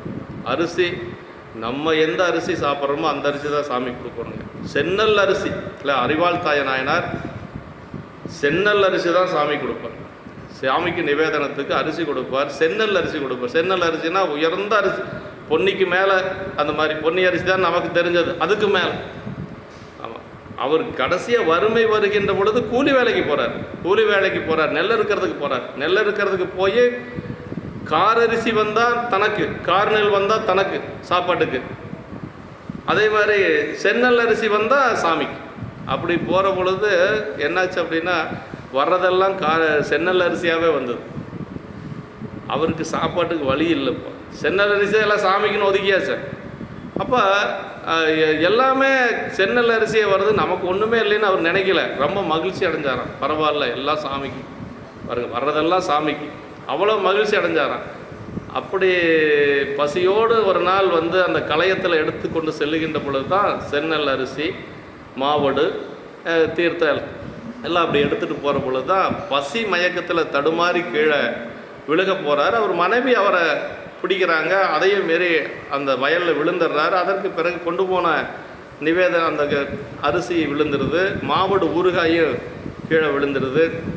கமர் அப்படின்னா வெடிப்பு, வயலில் இருக்கக்கூடிய வெடிப்பு, அந்த கமரில் எல்லாம் விழுந்துருது. அப்போ தான் வந்து சாமிக்கு கொண்டு போகக்கூடிய நிவேதனமே கீழே விழுந்துருச்சு. நம்ம இப்போ என்ன செய்ய போகிறோம், இந்த உடம்பு இனிமேல் இந்த உடம்பு நமக்கு எதுக்கு அப்படின்னு சொல்லித்தான் தன்னுடைய அறிவாளால் கழுத்தை அறுக்கிறதுக்கு முற்படுறார். அப்படி வச்சிட்றார். அப்போ தான் அந்த சத்தம் கேட்குது, ஊறுகாய் சாமி கடிக்கிற சத்தம் கேட்குது, விடேல்னு சத்தம் கேட்டுச்சான். சிக்கட பெருமான் சொல்கிறார், அந்த வெடிப்புலேருந்து ஊறுகாய் கடிக்கிற சத்தம் கேட்டுச்சு. ஊறுகாய் கடிக்கிற சத்தம் கேட்டு தான் சரி சாமி அதெல்லாம் ஏற்றுட்டாரு அப்படின்னு சொல்லி அந்த அறுக்கிறத நிறுத்தியிருக்கிறார். அப்போ வந்து ஒரு கை வந்து அந்த அறுக்கிற கையை பிடிச்சிருச்சு, இருந்தாலும் வந்து அந்த சத்தம் கேட்டதுனால தான் அவர் அறுக்கிறத நிறுத்தி இருக்கிறார். அப்போ பெருமான் மேலே எவ்வளோ அன்பு வச்சுருக்கிறாங்க அப்படிங்கிறத நம்ம சிந்திச்சு பார்க்கணும். இது மாதிரி தான் சுந்தரர் வந்து அன்பு அப்படிங்கிறது ஒன்று இது மாதிரி. இன்னொன்று வந்து அகத்துறை அன்பு, அது ரொம்ப அருமையாக இருக்குது. 11ஆம் திருமுறையில் ஒரு இடம் ரொம்ப ரொம்ப அருமையாக இருக்குது. பொன்வண்ணம் தந்தாதியெல்லாம் படிக்கணுங்க. நம்ம படிக்கிறது இல்லை, யாரும் நடத்துறது இல்லை. ஆனால் பொன்வண்ணம் தந்தாதியெல்லாம் படிக்கணுங்க. அருமையான இது சேரமான் பெருமாள் நாயனார் பாடுனது சிதம்பரத்தில். பெருமானை வந்து தன்னுடைய காதலனாகவே ஒரு பெண் பாவித்து வழிபாடு செய்வது போல் இருக்கும். அருமையாக இருக்கு. அடுத்த வகுப்பில் சொல்லிக்கலாம். பொன்வண்ண தந்தாதியெல்லாம் ரொம்ப அருமையான பதிகம். 11ஆம் திருமுறையில் நிறைய இருக்குது. இப்போ நான் சொன்னது அந்த வரகுண தேவரெல்லாம் 11ஆம் திருமுறையில் இருக்கிறது தான். நம்ம படிக்கிறது இல்லை. 11ஆம் திருமுறைன்னா அதிகமாக படிக்கிறது இல்லை. அதில் நிறையா இருக்குது. பெருமானிடத்தில் அன்பு செய்கிறத பற்றி நிறையா இருக்குது. அதில் தான் கல்லாடனர் சொல்கிறாரு, திருவேட்டுவர் கண்ணப்பர் திருவடி கைதோல கருவேட்டுழல் வினை காரியம் கெடுமே அப்படின்னாரு. திருவேட்டுவர் கண்ணப்பர் திருவடி கைதோல காலத்தி போய் ஒரு முறை கண்ணப்ப நாயனார் வழிபாடு செஞ்சுட்டு வந்துட்டுனா மீண்டும் அம்மாவுடைய வயிற்றுக்குள்ளே கற்பத்துக்குள்ளே போக தேவை. கருவேட்டுழல் வினை காரியம் கெடுமேன் 11ஆம் திருமுறையில் தான் வருது. 11ஆம் திருமுறையில் கல்லாடனர் பாட்டு. 11ஆம் திருமுறை நிறைய செய்திகள் நமக்கு இருக்கு. அற்புத திருவந்தாதி அதில் தான் இருக்கு. காரைக்கிழமையருடைய அற்புத திருவந்தாதி, சிவபெருமான் பாடிய திருமுக பாசுரம், மதிமொழி புரிசை மாடக்கூடல் அதில் தான் 11ஆம் திருமுறையில் தான் இருக்கு. எத்தனை தான் படிக்கிறதுங்க அப்படின்னு சொல்லி சொல்கிறேன். நமக்கு இந்த தெய்வத்தமிழ் மந்திரத்தில் இருக்கிறதையும் கருமுதல் திருவள்ளில் இருக்கிறத படித்தாவே நமக்கு இந்த ஜென்மா போயிடுமாட்டிருக்கு அப்படின்னா தேடணும். இப்படி இருக்குதுன்னு தெரிஞ்சுக்கிறதுக்காக நான் சொல்கிறேன். இப்படியெல்லாம் கேட்டு கொஞ்சம் ஆர்வம் வந்ததுனால தான் நாங்கள் கொஞ்சம் பார்க்க முடிஞ்சது. அது எப்போவுமே ஒன்று தெரிஞ்சிட்டோன்னா தேடல் அப்படிங்கிறது வரும். எங்கே இருக்குது, சரி பார்க்கலாம் அப்படின்னு சொல்லி வரும். அப்படி தான் நம்ம தெரிஞ்சுக்க முடியும். அப்படி இன்னதென்று, அதாவது நம்முடைய பணியாவது இன்னதென்று காட்டியவாறு, அப்படின்னா என்ன பணி சுந்தரருக்கு இனிமேல் பாடுவது தான் பணி. அதுதான் அவர் செய்தார். 38,000 பதிகம் பாடியிருக்கிறார் சுந்தரர். கொஞ்சம் நஞ்சமெல்லாம் இல்லைங்க. நமக்கு கிடைச்சது வெறும் 100 பதிகம் தான் இல்லையா. 1000 பாட்டு தான் நமக்கு கிடைச்சது. ஆனால் அவர் பாடியது 3,80,000 பாட்டு. 38,000 பதிகம் பாடியிருக்கார் சுந்தரர். ஆனால் கிடைச்சது வெறும் 100 பாட்டு தான் கிடைச்சது, 100 பதிகம் தான் கிடைச்சது. சரி, பண்ணோட தான் பாடணுமா அப்படின்னா தெரிஞ்சால் பாடலாம், பாடுனா நல்லது. சரி, அப்படி பண்ணோடவெல்லாம் எங்களால் பாட முடியாது அப்படின்னா வந்தவாறு பாடலாம். அதான் ஞானசம்பந்த பெருமான் வைகாவூர் தேவாரத்தில் சொல்கிறார். என்ன சொல்கிறார், கோழைமிட ராககவி கோளுமிழ வாக இசை கூடும் வகையால் ஏழையடியார் அவர்கள் யாவை சொன்ன சொல் மகிழும் ஈசன் அப்படின்னு. கோலை கட்டிருச்சுன்னா எப்படி பாடுவோம், அது மாதிரி பாடினாலும் கூட அது ஏழை அடியார்கள் பாடினாங்கன்னா சாமி ஏற்றுக்குவார். அதனால் வந்து ஒன்றும் பண்ணோட பாட தெரியாதுன்னு யாரும் வருத்தப்படணுங்கிற அவசியம் இல்லை. பாடி பழகிக்கிறது நல்லது இல்லைங்களா? பண்ணொன்ற இசைபாடும் பல்லடம் சேர் அப்பனை என் கண் பொருந்தும் போல்தத்தும் கைவிட நான் கடவேனோன்னு அப்பர் சாமி பல்லடம் தேவாரத்தில் சொல்கிறார். பண்பொருந்த இசைபாடும் பல்லடம் சேர் அப்பனை.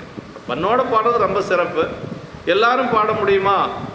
அப்படி பண்ணோட பாட முடியல, பாடவே கூடாதா அப்படின்ட்டுலாம் ஒன்றும் கிடையாது. எப்படி வேணாலும் பாடலாம். கொஞ்சம் பிழை இல்லாத பாடணும். அதாங்க திருமுறை வந்து கொஞ்சம் பிழை இல்லாமல் பாடணும். அதுக்கு மேலே 1-2 வந்தாலும் ஒன்றும் நம்ம தப்பு இல்லை. பாடணும். முதல்ல பெரும்பான்மை அன்போடு பாடணுங்க. உள்நிறைந்தெழுந்ததேனும் ஒளிவின்றி ஆறா அன்பில் திண்ணனார் திருக்காலத்து நாயனாருக்கு இனிய செய்கை எண்ணிய இவைகள் எல்லாம் என்று சொல்லி சொல்கிறார். உள்நிறைந்து எழுந்ததேனும் ஒளிவின்றி ஆறா அன்பில் திண்ணனார் திருக்காலத்து நாயனாருக்கு அப்படின்னு சொல்லி சொல்கிறார். அன்போடு செய்யணும். மண்மேல் நம்மை சொற்றமிழ் பாடுகை மண்ணுலகிலே நாம் விரும்பி எழுந்தருளிய தானங்கள் தோறும் சொல் தமிழ் பாட்டுக்களால் நம்மை பாடுக அப்படின்னு சொல்லி. தூமறை பாடும் வாயாளர் ஆன்மாக்கள் தம்மை அறிந்து அடையும் பொருட்டு மறைகளை தாமே வகுத்து பாடிய திருவாயினாலே. ஆமாம், சிவபெருமான் எப்படி வேதங்களை எல்லாம் தானே பாடிய திருவாயினாலே. இப்போ என்ன கேட்குறாரு? திருமுறை கேட்குறாரு. அதான் ரொம்ப சிறப்பு.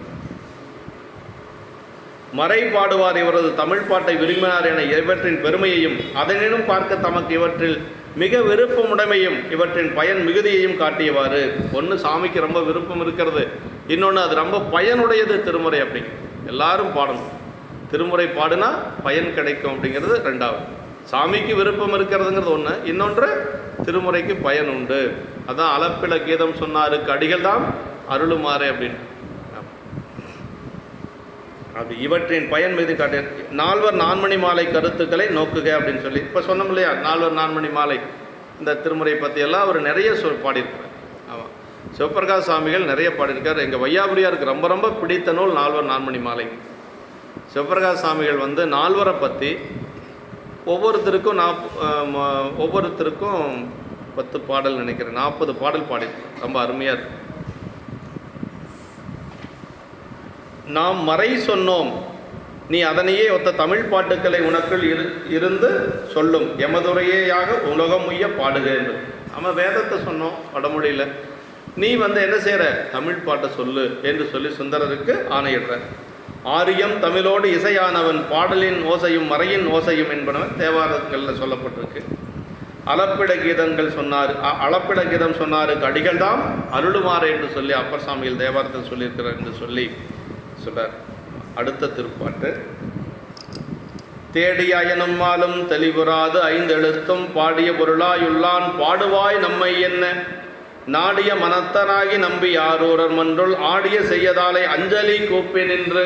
இப்படி சொன்ன உடனே பாடிட்டாரா அப்படின்னா பாடல். அதுதான் ரொம்ப முக்கியம். சரி, சாமியே சொல்லியாச்சுல, பாட வேண்டியதானே. அப்படியெல்லாம் பாடல சுந்தரர். சாமி எனக்கு என்ன சாமி தெரியும் அப்படின்னு அங்கே சாமிகிட்ட ரொம்ப பணிஞ்சு நிற்க போகிறார். நீங்கள் தான் எனக்கு அடி எடுத்து கொடுக்கணும். ஆமாம், வண்டி வந்து செல்ஃப் ஸ்டார்ட் கிடையாது, கொஞ்சம் தள்ளி விட்டால் தான் வண்டி போகும். அதனால் நீங்கள் அடி எடுத்து கொடுக்கலைன்னா என்னால் பாட முடியாது. அதான் சொல்கிறார். தேடி அயனும்மாலும் தெளிவுறாத 5 எழுத்தும் பாடிய பொருளாயுள்ளான் பாடுவாய் நம்ம என்ன என்று சொல்லி சொல்கிறார். அருமையான இடங்க. அதாவது பிரம்ம விஷ்ணுக்கள் தேடி காணாது பின்னர் திருவைந்தளத்தை பாடி துதித்து கண்ட பொருளாயுள்ள இறைவன் இவ்வாறு நம்மை பாடுது என்று சொல்ல, அக்கட்டளைப்படி பாடும் வகையை சிந்தித்த மனத்தோடு நம்பி ஆரூரர் சிதம்பரத்திலே சிற்றவையிலே திருக்கூத்தாடும் சீபாதங்களை நினைத்து கைகூப்பி நின்று. இருக்கிறது வெண்ணைநல்லூரில், ஆனால் எங்கே நினச்சிருக்கிறாரு? சிதம்பரத்தில் இருக்கக்கூடிய கூத்த பெருமானை அப்படியே மனசில் நினைத்து அப்படி கைகூப்பி நின்று சாமிகிட்ட பேச போகிறார். தெளிவுறாது பாடுகின்ற சிவபிரகாஷ் சாமிகள் சொல்வார், சாமிக்கு ரொம்ப பிடிச்சது என்னென்னா சுந்தருடைய பாடலாம். படியிலா நின்பாட்டில் ஆரூரா நனிவிருப்பன் பரமன் என்று அடியனேன் அறிந்தனன் அப்படிம்பார். படியிலா நின்பாட்டில் ஆரூரா நனிவிருப்பன் பரமன் அப்படின்னா ரொம்ப உங்களுடைய பாடலில் சுந்தரருக்கு சிவபெருமானுக்கு ரொம்ப விருப்பம்னு எனக்கு தெரியும். எப்படி தெரியும்னு சொல்கிறாருங்க. எப்படி தெரியும்னா, தொடியுலா மென்கை மடமாதர்வால் நிமைக்காக தூது சென்றும் மிடியிலா மனைகள் தோறும் இறந்தெற்றும் உழன்றதாலே அப்படின்னு சொல்லுவார். 2 செயல் சொல்கிறாருங்க. சுந்தருடைய பாட்டில் சிவபெருமானுக்கு ரொம்ப விருப்பங்கிறது எப்படி சொல்கிறாருன்னா, அதாவது சொல்கிறார் பாருங்க, தொடியுலா மென்கை வளையலணிந்த பரவினாச்சாரியுடைய வளையலணிந்த கைகளையுடைய பரவினாச்சரை வீட்டுக்கு ஒரே இரவில் 2 முறை தூது போனீங்க. இன்னொன்று சுந்தரருக்காக திருக்கச்சூரில் மதிய வேலை இறந்து கொண்டு வந்து கொடுத்தீங்க. அதனால் உங்களுக்கு சுந்தரர் பாட்டு ரொம்ப பிடிக்கும்னு எனக்கு தெரியும் அப்படின்னு சொல்லி யார் சிவபிரகாச சாமிகள் பாடுறார். நம்ம இதை 2 வச்சு சொல்கிறார். தேடி அயனும் மாலம்னர் தெளிவுறாது பாடி அப்படி தேடி காணாது நின்றபின் திருமால் பிரம்மா ஏன் காண முடியல அப்படிங்கிறதுக்கு லிங்க புராண குறுந்தொகை தான் நமக்கு 11 12 பாட்டு இருக்குது. அதில் சொல்கிறாருங்க ஏன் காண முடியல அப்படின்னா, புக்கனைந்து புரிந்தல் ரிட்டிலர் நக்கணைந்து நறுமலர் கொய்திலர் சொக்கணைந்த சுடரொளி வண்ணனை மிக்கு காணலுற்றாரங்கு இருவரே அப்படின்னார். 2 பேரும் ஏன் பார்க்க முடியலன்னா, பெருமான் மேலே அன்பில்லை அவங்களுக்கு. நான் பெரியவனா நீ பெரியவனா, அவங்களே ஒரு முடிவு பண்ணாங்க. நான் திருமுடியை பார்க்குறேன், யார் திருமுடியை பார்க்கன்னு சொன்னது பிரம்மன். நான் பாதத்தை பெருமானுடைய பாதத்தை பார்க்குறேன் அப்படின்னு சொல்லி கிளம்புனது யார்? பன்றி அவதாரம் எடுத்து திருமால் போனார். 2 பேரும் பார்க்க முடியல. ஏன் பார்க்க முடியலைங்கிறது காரணம் சொல்கிறார். அவங்க புக்கணைந்து புரிந்தலரிட்டிலர் அப்படின்னார். நல்ல அன்போடு மலர் பறித்து கொண்டு வந்து பூசை பண்ணலை. நக்கணைந்து நறுமலர் கொய்திலர் அப்படின்னார். அதே மாதிரி மலர் கொய்து பெருமானுக்கு சாற்றலை. சொக்கணைந்த சுடரொளி வண்ணனை மிக்கு காணலுற்றாருங்க இருவரேன்னு அவங்க 2 பேரும் அதனால தான் பார்க்க முடியலன்ட்டு. அப்போ பெருமானை வழிபாடு செஞ்சு பூஜை செஞ்சால் தான் அவனுடைய திருவடியை பார்க்க முடியும். ஆணவத்தோடு நான் பெரியவனா நீ பெரியவனா, கல்வி கற்றதுனால ஒருத்தர் பெரியவங்க அப்படிங்கிறது இல்லை. சைவத்தை பொறுத்த வரைக்கும் பெருமானிடத்தில் எவ்வளோ அன்பு இருக்குது அப்படிங்கிறது தான் முக்கியம். நிறைய திருமுறை தெரியும், நிறைய புராணம் தெரியும், எனக்கு சாத்திரம் தெரியும், ஆகமங்கள் தெரியும் அப்படின்னா அதெல்லாம் இங்கே செல்லுபடியாகாது. இறைவன் மேலே எவ்வளோ அன்பு இருக்குது அப்படிங்கிறது தான் கணக்கு. அதனால் ஒன்றுமே தெரியாதவங்களோட பெருமான் திருவடியில் அன்பு அதிகமாக இருக்கும். சாமியினுடைய திருவருள் அவங்களுக்கு நிரம்பு இருக்குது. எல்லாம் படிச்சிருப்பாங்க, தன்முனைப்பு அதிகமாக இருக்குது. தன்முனைப்பு இருந்தால் பெருமான் நம்மக்கிட்ட வரமாட்டார். ரொம்ப ரொம்ப முக்கியங்க. அதான் புக்கணைந்து புரிந்தலரிட்டலர் நக்கணைந்து நறுமலர் கொய்தலர் சொக்கணைந்த சுடரொளி வண்ணனை மிக்கு காணலுற்றாருங்க இருவரே அப்படிங்கிறார். செங்கனானும் பிரம்மனும் எங்கும் தேடி திரிந்தும் காண்கிலர் இங்குற்றேன் என்று லிங்கத்தை தோன்றினான் பொங்கு செஞ்சடை புண்ணிய மூர்த்தி என்னார். இவங்க 2 பேரும் தேடி காண முடியாதுன்னு சொல்லி சாமி என்ன பண்ணார்? ஏப்பா சிவலிங்க திருமேனிலிருந்து தோன்றி இங்கே தான் இருக்கிறேன்னு சொல்லி பெருமான் தோன்றினார் அப்படின்னு சொல்லி திருவண்ணாமலையினுடைய தத்துவம் அதுதானே. அந்த லிங்க புராண குறுந்தொகை அப்படிங்கிறது சிவராத்திரி அப்போ 11 to 1 லிங்கோத்பவ வேலையில் பாடினா ரொம்ப ரொம்ப சிறப்பு. அது லிங்க புராண குறுந்தொகை பாடணும்னு சொல்லி வையாபுரியர் எங்களுக்கு வகுப்பில் சொல்லியிருக்கார். அது அந்த 12 பாட்டுமே திருமால் பிரம்மா ஏன் பெருமான் திருவடி காண முடியல அப்படிங்கிறது தான் லிங்க புராண குறுந்தொகை. 5ஆம் திருமுறையில் வரும், பொதுப்பதிகத்தில் தான் வரும். அந்த திருப்பதிகத்தை நீங்கள் ஜெராக்ஸ் எடுத்து வச்சிட்டிங்கன்னா மாசி மாதம் சிவராத்திரி அப்போ நீங்கள் வாய்ப்பு கிடைக்கிற பொழுது அந்த காலத்தில் பாடிக்கலாம். ரொம்ப நல்லது.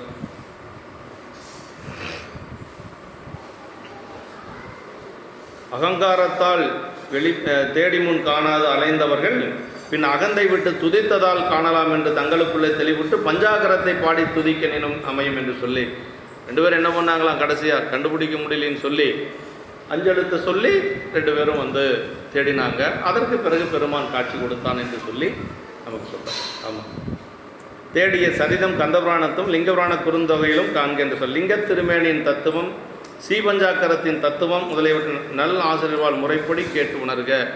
ஸ்ரீபஞ்சாக்கரம் அப்படிங்கிறது முக்தி பஞ்சாக்கரங்க. இதெல்லாம் நல்ல ஆசிரியர்கிட்ட கேட்கணும். எங்களை மாதிரி ஆசிரியர்கள்லாம் கேட்கக்கூடாதுன்னு சிவகுணியை சொல்லியிருக்கிறார்.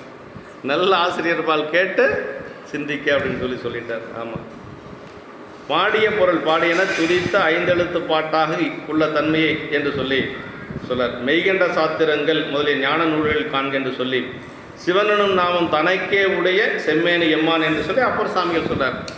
ஆமாம், பெருமான் எப்படிப்பட்டது அப்படிங்கிறது 5 எழுத்து தான் ரொம்ப முக்கியங்க. அதாவது பெருமானை எப்படி அடைய முடியும்னா 5 எழுத்து சொல்லித்தான் அடைய முடியும்.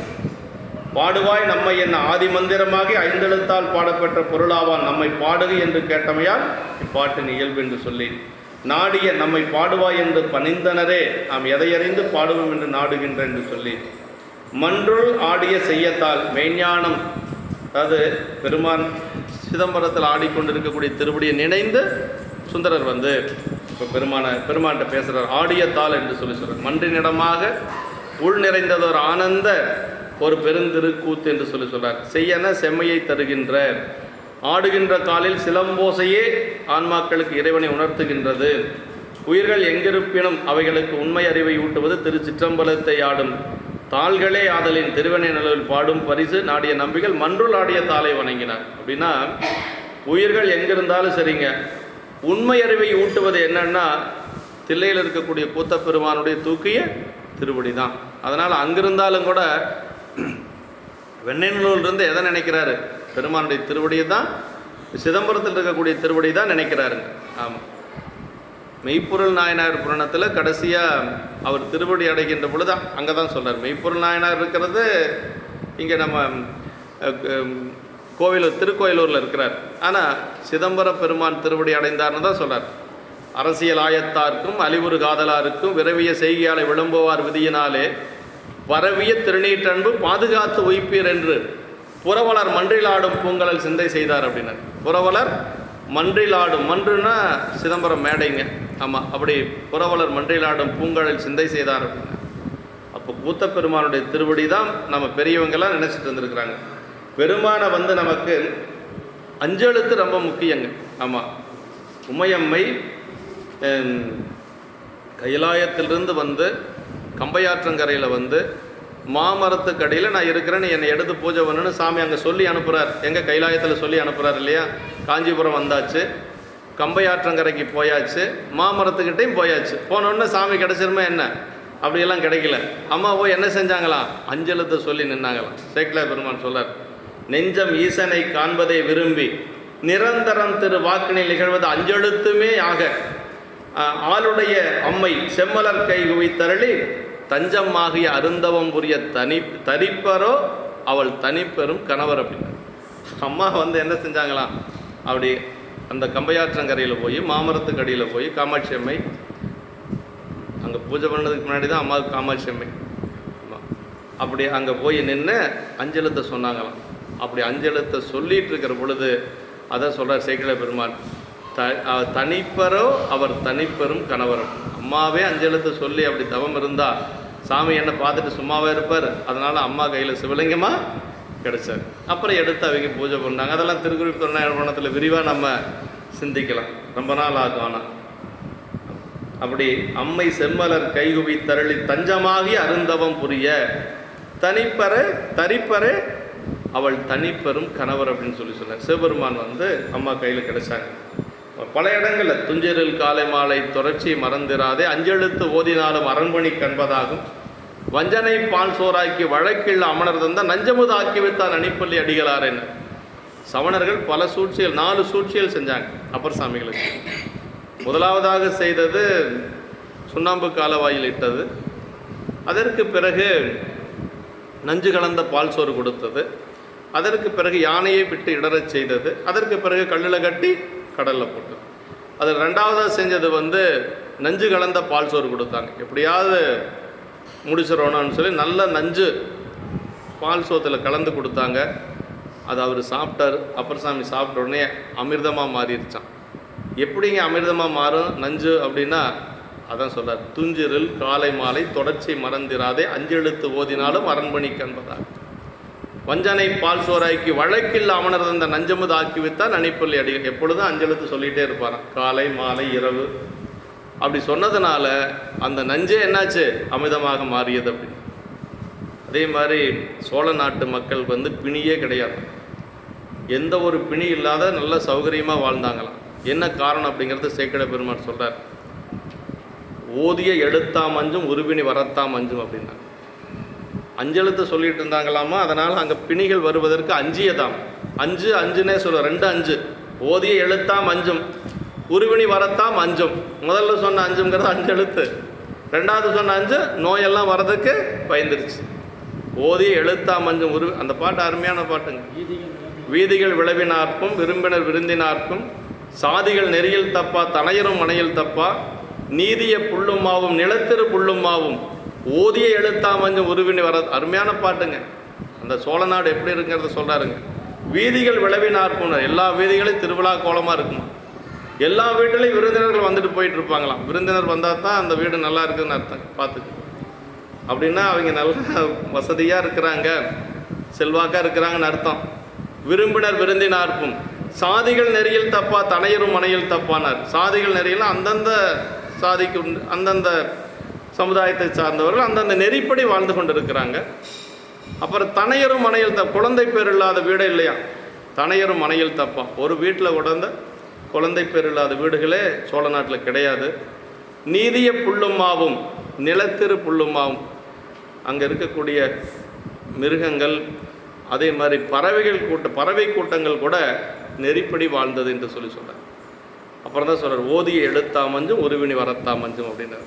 5 எழுத்தை சொல்லிட்டு இருந்ததுனால அங்கே பிணிகள் வருவதற்கு அஞ்சியது அப்படின்னு சொல்லுவார். அதே மாதிரி இன்னொரு இடத்துல சொல்வார், திருவாரூரில் பறவை நாச்சியாரை பார்த்துறார் சுந்தரர். அப்படி பறவை நாச்சியாரை பார்த்துட்டு யாருன்னு தெரியல, முதல்ல அவருக்கு தெரியாது. ஆனால் மனசுக்குள்ளே பார்த்ததுலேருந்து ஒரு குழப்பமாக இருக்குது. அதுக்கு ஒரு ஓமை சொல்கிறார். என்ன சொல்கிறார் அப்படின்னா, மாலை நேரத்து வானம் எப்படி இருண்டு இருக்குமோ அது மாதிரி சொல்கிறார். ஆமாம், அந்த மாலை நேரத்து இருண்ட வானத்துக்கு ஓமை சொல்கிறாருங்க. முதல்ல சுந்தரரை சொல்லிவிட்டு அப்புறம் அந்த இருண்ட வானத்தை சொல்லிவிட்டு அந்த இருண்ட வானத்துக்கு ஒரு 3 ஓமை சொல்கிறார். பஞ்சின் மெல்லடி பாவையர் உள்ளமும் வஞ்ச மாக்கள்தம் வல்வினையும் அறநஞ்செழுத்து உணர அறிவில்லோர் நெஞ்சமும் என்ன இருண்டது நீண்டவான் அப்படின்னு. பஞ்சின் மெல்லடி பாவையர் உள்ளம் அப்படின்னா விலை மாதலுடைய நெஞ்சு அப்படி இருண்டு போயிருக்கும். எப்படியாவது அவனுடைய பொருளை கவரணும் அப்படின்னு சொல்லி இருண்டு போயிருக்குமா. அப்புறம் என்ன சொன்னார் அப்படின்னா, வஞ்ச மாக்கள் தான் வல்வினையும், பாவமே செஞ்சுட்டு இருக்கிறான் பாருங்க, அவனுடைய வினை எப்படி இருக்கும், அதுவும் அப்படி தான் இருக்கு, இருண்டு போய் இருக்கு. அது மாதிரி இந்த வானம் இப்போ எப்படி இருக்குது அப்படின்னா இருண்டு இருக்குது அப்படின்னு சொல்கிறார். அதாவது நிலவு வருவதற்கு முன்பாக, அதே சூரியன் மறைந்ததற்கு பின்பாக அந்த வானம் கொஞ்சம் இருளாக இருக்கும். அந்த இருளுக்கு ஒரு ஓமை சொல்றார். அஞ்செழுத்தை உணர்ந்தவங்களோட நெஞ்சு அப்படி இருண்டு போயிருக்கும் அப்படிங்கிறார். அப்போ அஞ்செழுத்து நம்ம எப்பொழுதும் சொல்லிகிட்டே இருக்கணும் அப்படின்னு சொல்லியார். இது தடுத்தாட்கொண்ட புராணத்தில் ஓமை சொல்கிறார். அதே மாதிரி ஆதி மந்திரம் அஞ்செழுத்து ஓதுவார் நோக்கின் மாதிரத்தினும் மற்றை மந்திர விதி வருமே எங்கே சொல்கிறார்? மதுரை எம்பதியில் சொல்கிறார். ஞானசம்பந்த பெருமான் தங்கியிருக்கிற மடத்துக்கு அடியாளோடு தங்கியிருக்கிறார் மதுரை எம்பதியில். குலச்சிறை நாயனார் மடம் அமைத்து கொடுத்துருக்கிறார். அப்படி தங்கியிருக்கிற மடத்துக்கு சமணர்கள் என்ன பண்ணாங்க? தீ வச்சாங்க. அப்படி வச்ச தீ என்னாச்சு? அவங்கள ஒன்றும் செய்யலை. அந்த தீ அப்படியே மெல்ல பையவே சென்று பாண்டியருக்காகவே எங்கே போச்சு? பாண்டியனுக்கு போச்சு. சமணர்கள் வச்ச தீ அந்த ஏவிய பாண்டியர்கள் அந்த சமணர்களுக்கு போச்சு. அதுக்கு என்ன காரணம் அப்படின்னா, அதான் சொல்றார், ஆதி மந்திரம் அஞ்செழுத்து ஓதுவார் நோக்கின்ற மாதிரத்தினும் மற்ற மந்திர விதி வரும். அஞ்செழுத்து சொல்லிட்டு இருக்கக்கூடிய ஒரு இடத்துல இன்னொரு மந்திரம் எதுவும் பயன்படாது, எதுவும் செல்லுபடியாகாது. அதனால் அந்த வினை இந்த வினை அப்படின்னு சொல்லணும் இல்லையா? எந்த ஒரு வினையும் அஞ்செழுத்து சொல்லிட்டு இருக்கிறவங்களுக்கு வராது. அவ்வினைக்கு இவ்வினையாம் என்று சொல்லும் அகுதறிவீர் உய்வினை நாடாதிருப்பது உந்தமக்கு ஊனமன்று கைவினை செய்து எம்பிரான் கழல் போற்றுதும் நாமடியோம் செய்வினை வந்தமை தீண்டப்பெறா திருநீலகண்டன்னு கொங்கு நாட்டில் பாடியிருக்கார். யார்? ஞானசம்பந்த பெருமான் பாடியிருக்கார். அந்த வினை இந்த வினைனால நம்ம சொல்லிட்டு இருக்கிறோம் இல்லைங்களா? அது சொல்கிறார் பாரு, கைவினை செய்து எம்பிரான் கழல் போற்றுதும் நாமடியும். கைவினை செய்யணும் அப்படின்னா மலர் தொடுப்பது, குலவார பணிகள் செய்வது, திருவிளக்கேற்றுவது, இதெல்லாம் கைவினை இல்லைங்களா? கையால் செய்யக்கூடிய தொண்டு. அப்புறம் என்ன செய்யணும்? அதோட விட்டுறக்கூடாதான். மீண்டும் சொல்லார், கழல் போற்றுதும் அப்படின்னு. அதான் திருமுறை பாடுறது. கைவினை செய்து எம்பிரான் கழல் போற்றுதும் நாமடியும் செய்வினை அப்படி செஞ்சோம்னா செய்வினை வந்தம்மை தீண்டப்பெறாதுன்னு. வினை வராதற்குடன் என்ன செய்யணுமா? இறைவனுடைய ஆலயத்தில் பணி செய்யணும். அப்புறம் அஞ்செழுத்தை சொல்லணும். அப்புறம் என்ன செய்யணும்? திருமுறை பாடணும். திருமுறை பாடுனா போதும். நம்ம இதெல்லாம் செஞ்சோம்னா எந்த ஒரு வினையும் நம்மளை பற்றாது அப்படின்னு சொல்லி உறுதியாக யார் சொல்கிறார்? ஞானசம்பந்த பெருமான் சொன்ன இடம் கொங்கு நாட்டில் திருச்செங்கோட்டில் சொல்கிறார். அதனால் அதுதான் மந்திரம். நமக்கு எப்படி நமசிவாய மந்திரம் சொல்கிறோமோ அதே மாதிரி திருநீலகண்டன் சொல்கிறதும் மந்திரம் தாங்க. திருநீலகண்டங்கிறது அஞ்செழுத்து பதிகம் மாதிரி தான். இந்த கொரோனாலாம் வந்தது இல்லைங்களா? அந்த நேரத்தில் சென்னி பையா ஒரு வாய்ஸ் பேசி விட்டாங்க. எத்தனை பேர் கேட்டீங்கன்னு தெரியல. அவர் அவ்வினைக்கு வினையாம் பதிகம் தான் பாட சொன்னார். எந்த ஒரு வினையும் நம்மளை தாக்காமல் இருக்கணும் அப்படின்னா இந்த திருநீலகண்ட பதிகத்தை பாடணும். 11 பாட்டை நாம் பாடணும். ரொம்ப ரொம்ப முக்கியமான ஒரு பதிகம். இப்படியெல்லாம் அந்த அஞ்செழுத்து அப்படிங்கிறது ரொம்ப ரொம்ப முக்கியம் நமக்கு. கடைசியாக ஞானசம்பந்த பெருமான் திருவடி அடைக்கின்ற பொழுது அஞ்செழுத்தை சொல்லித்தான் எல்லாரும் திருவடி அடைக்கிறத முடிச்சிடும். எல்லாரும் திருவடி அடைகிறாங்க. ஞானமே நெறிதான் யாருக்கும் நமச்சிவாய சொல்லாம் என்று ஆன சொல் நமச்சிவாய திருப்பதிகத்தை அங்கன் வானமும் நிலமும் கேட்க அருள் செய்து இம்மனத்தில் வந்தோர் ஈனமாம் பிறவி தீர யாவரும் புகுக என்றார் என்று சொல்லி சேக்கிழ பெருமான் அங்கே முடிக்கிறார். அப்போ பாடிய திருப்பதிகம் தான் காதலாகி கசிந்து கண்ணீர் மல்கி ஓதுவார் தம்மை நன்னெறி குவிப்பது வேதம் நான்கிடு மெய்ப்பொருளாவது நாதன் நாமம் நமச்சிவாயம். ஞானசம்பந்த பெருமான் பாடுறார், எல்லாரும் கூட பாடுறாங்க, எல்லாரும் கைலாயம் போகிறாங்க. அப்போ அஞ்செழுத்து பதிகத்தை சொன்னதுனால தான், பாடினதுனால தான் எல்லாரும் கைலாயம் போனாங்க. அந்த அந்த அக்னியில் இறங்கி எல்லாரும் போக முடிஞ்சது என்று சொல்லி இந்த அளவுக்கு நாம் இன்று நிறைவு செய்து, அடுத்து சுந்தரர் சொல்லுவார், எனக்கு என்ன சாமி தெரியும், எனக்கு பாடுறதெல்லாம் ஒன்றும் தெரியாது, ஏதோ நீங்கள் பார்த்து சொன்னாதான் பாட முடியும் அப்படின்னு சொல்ல போகிறார். இறைவனே சொன்னாலும் கூட சுந்தரர் பாடுறதில்லை. அதுக்கு பிறகு பெருமான் அடியெடுத்து கொடுப்பார். அதெல்லாம் அடுத்த வாரம் நம்ம பார்த்துக்கலாம். பித்தா பிறைசூடி வந்துடும் நினச்சேன், பரவாயில்ல, கொஞ்சம் விளக்கமாக பார்க்க வேண்டியதை போச்சு. சரி, அடுத்த வாரம் பார்த்துக்கலாம். இந்த அளவுக்கு நாம் இன்றைக்கு நிறைவு செஞ்சதில்லை. என்றும் இன்பம் பெருகு முயல்வினால் ஒன்று காதலித்துள்ளமும் வங்கிட மன்றுள்ளார் அடியார் அவர் வான்புகள் நின்றதெங்கும் நிலவி உலகலாம். வான்முகில் வளாது பெய்க மலிவளம் சுரக்க மன்னன் கோன்முறை அரசு செய்க குறைவிலாது உயிர்கள் வாழ்க நான்மறை அறங்கல் ஒங்க நற்றவும் வேள்வி மல்க மேன்மைகொள் சைவநீதி விளங்குக உலகமெல்லாம். மேன்மைகொள் சைவநீதி விளங்குக உலகமெல்லாம். மேன்மைகொள் சைவநீதி விளங்குக உலகமெல்லாம்.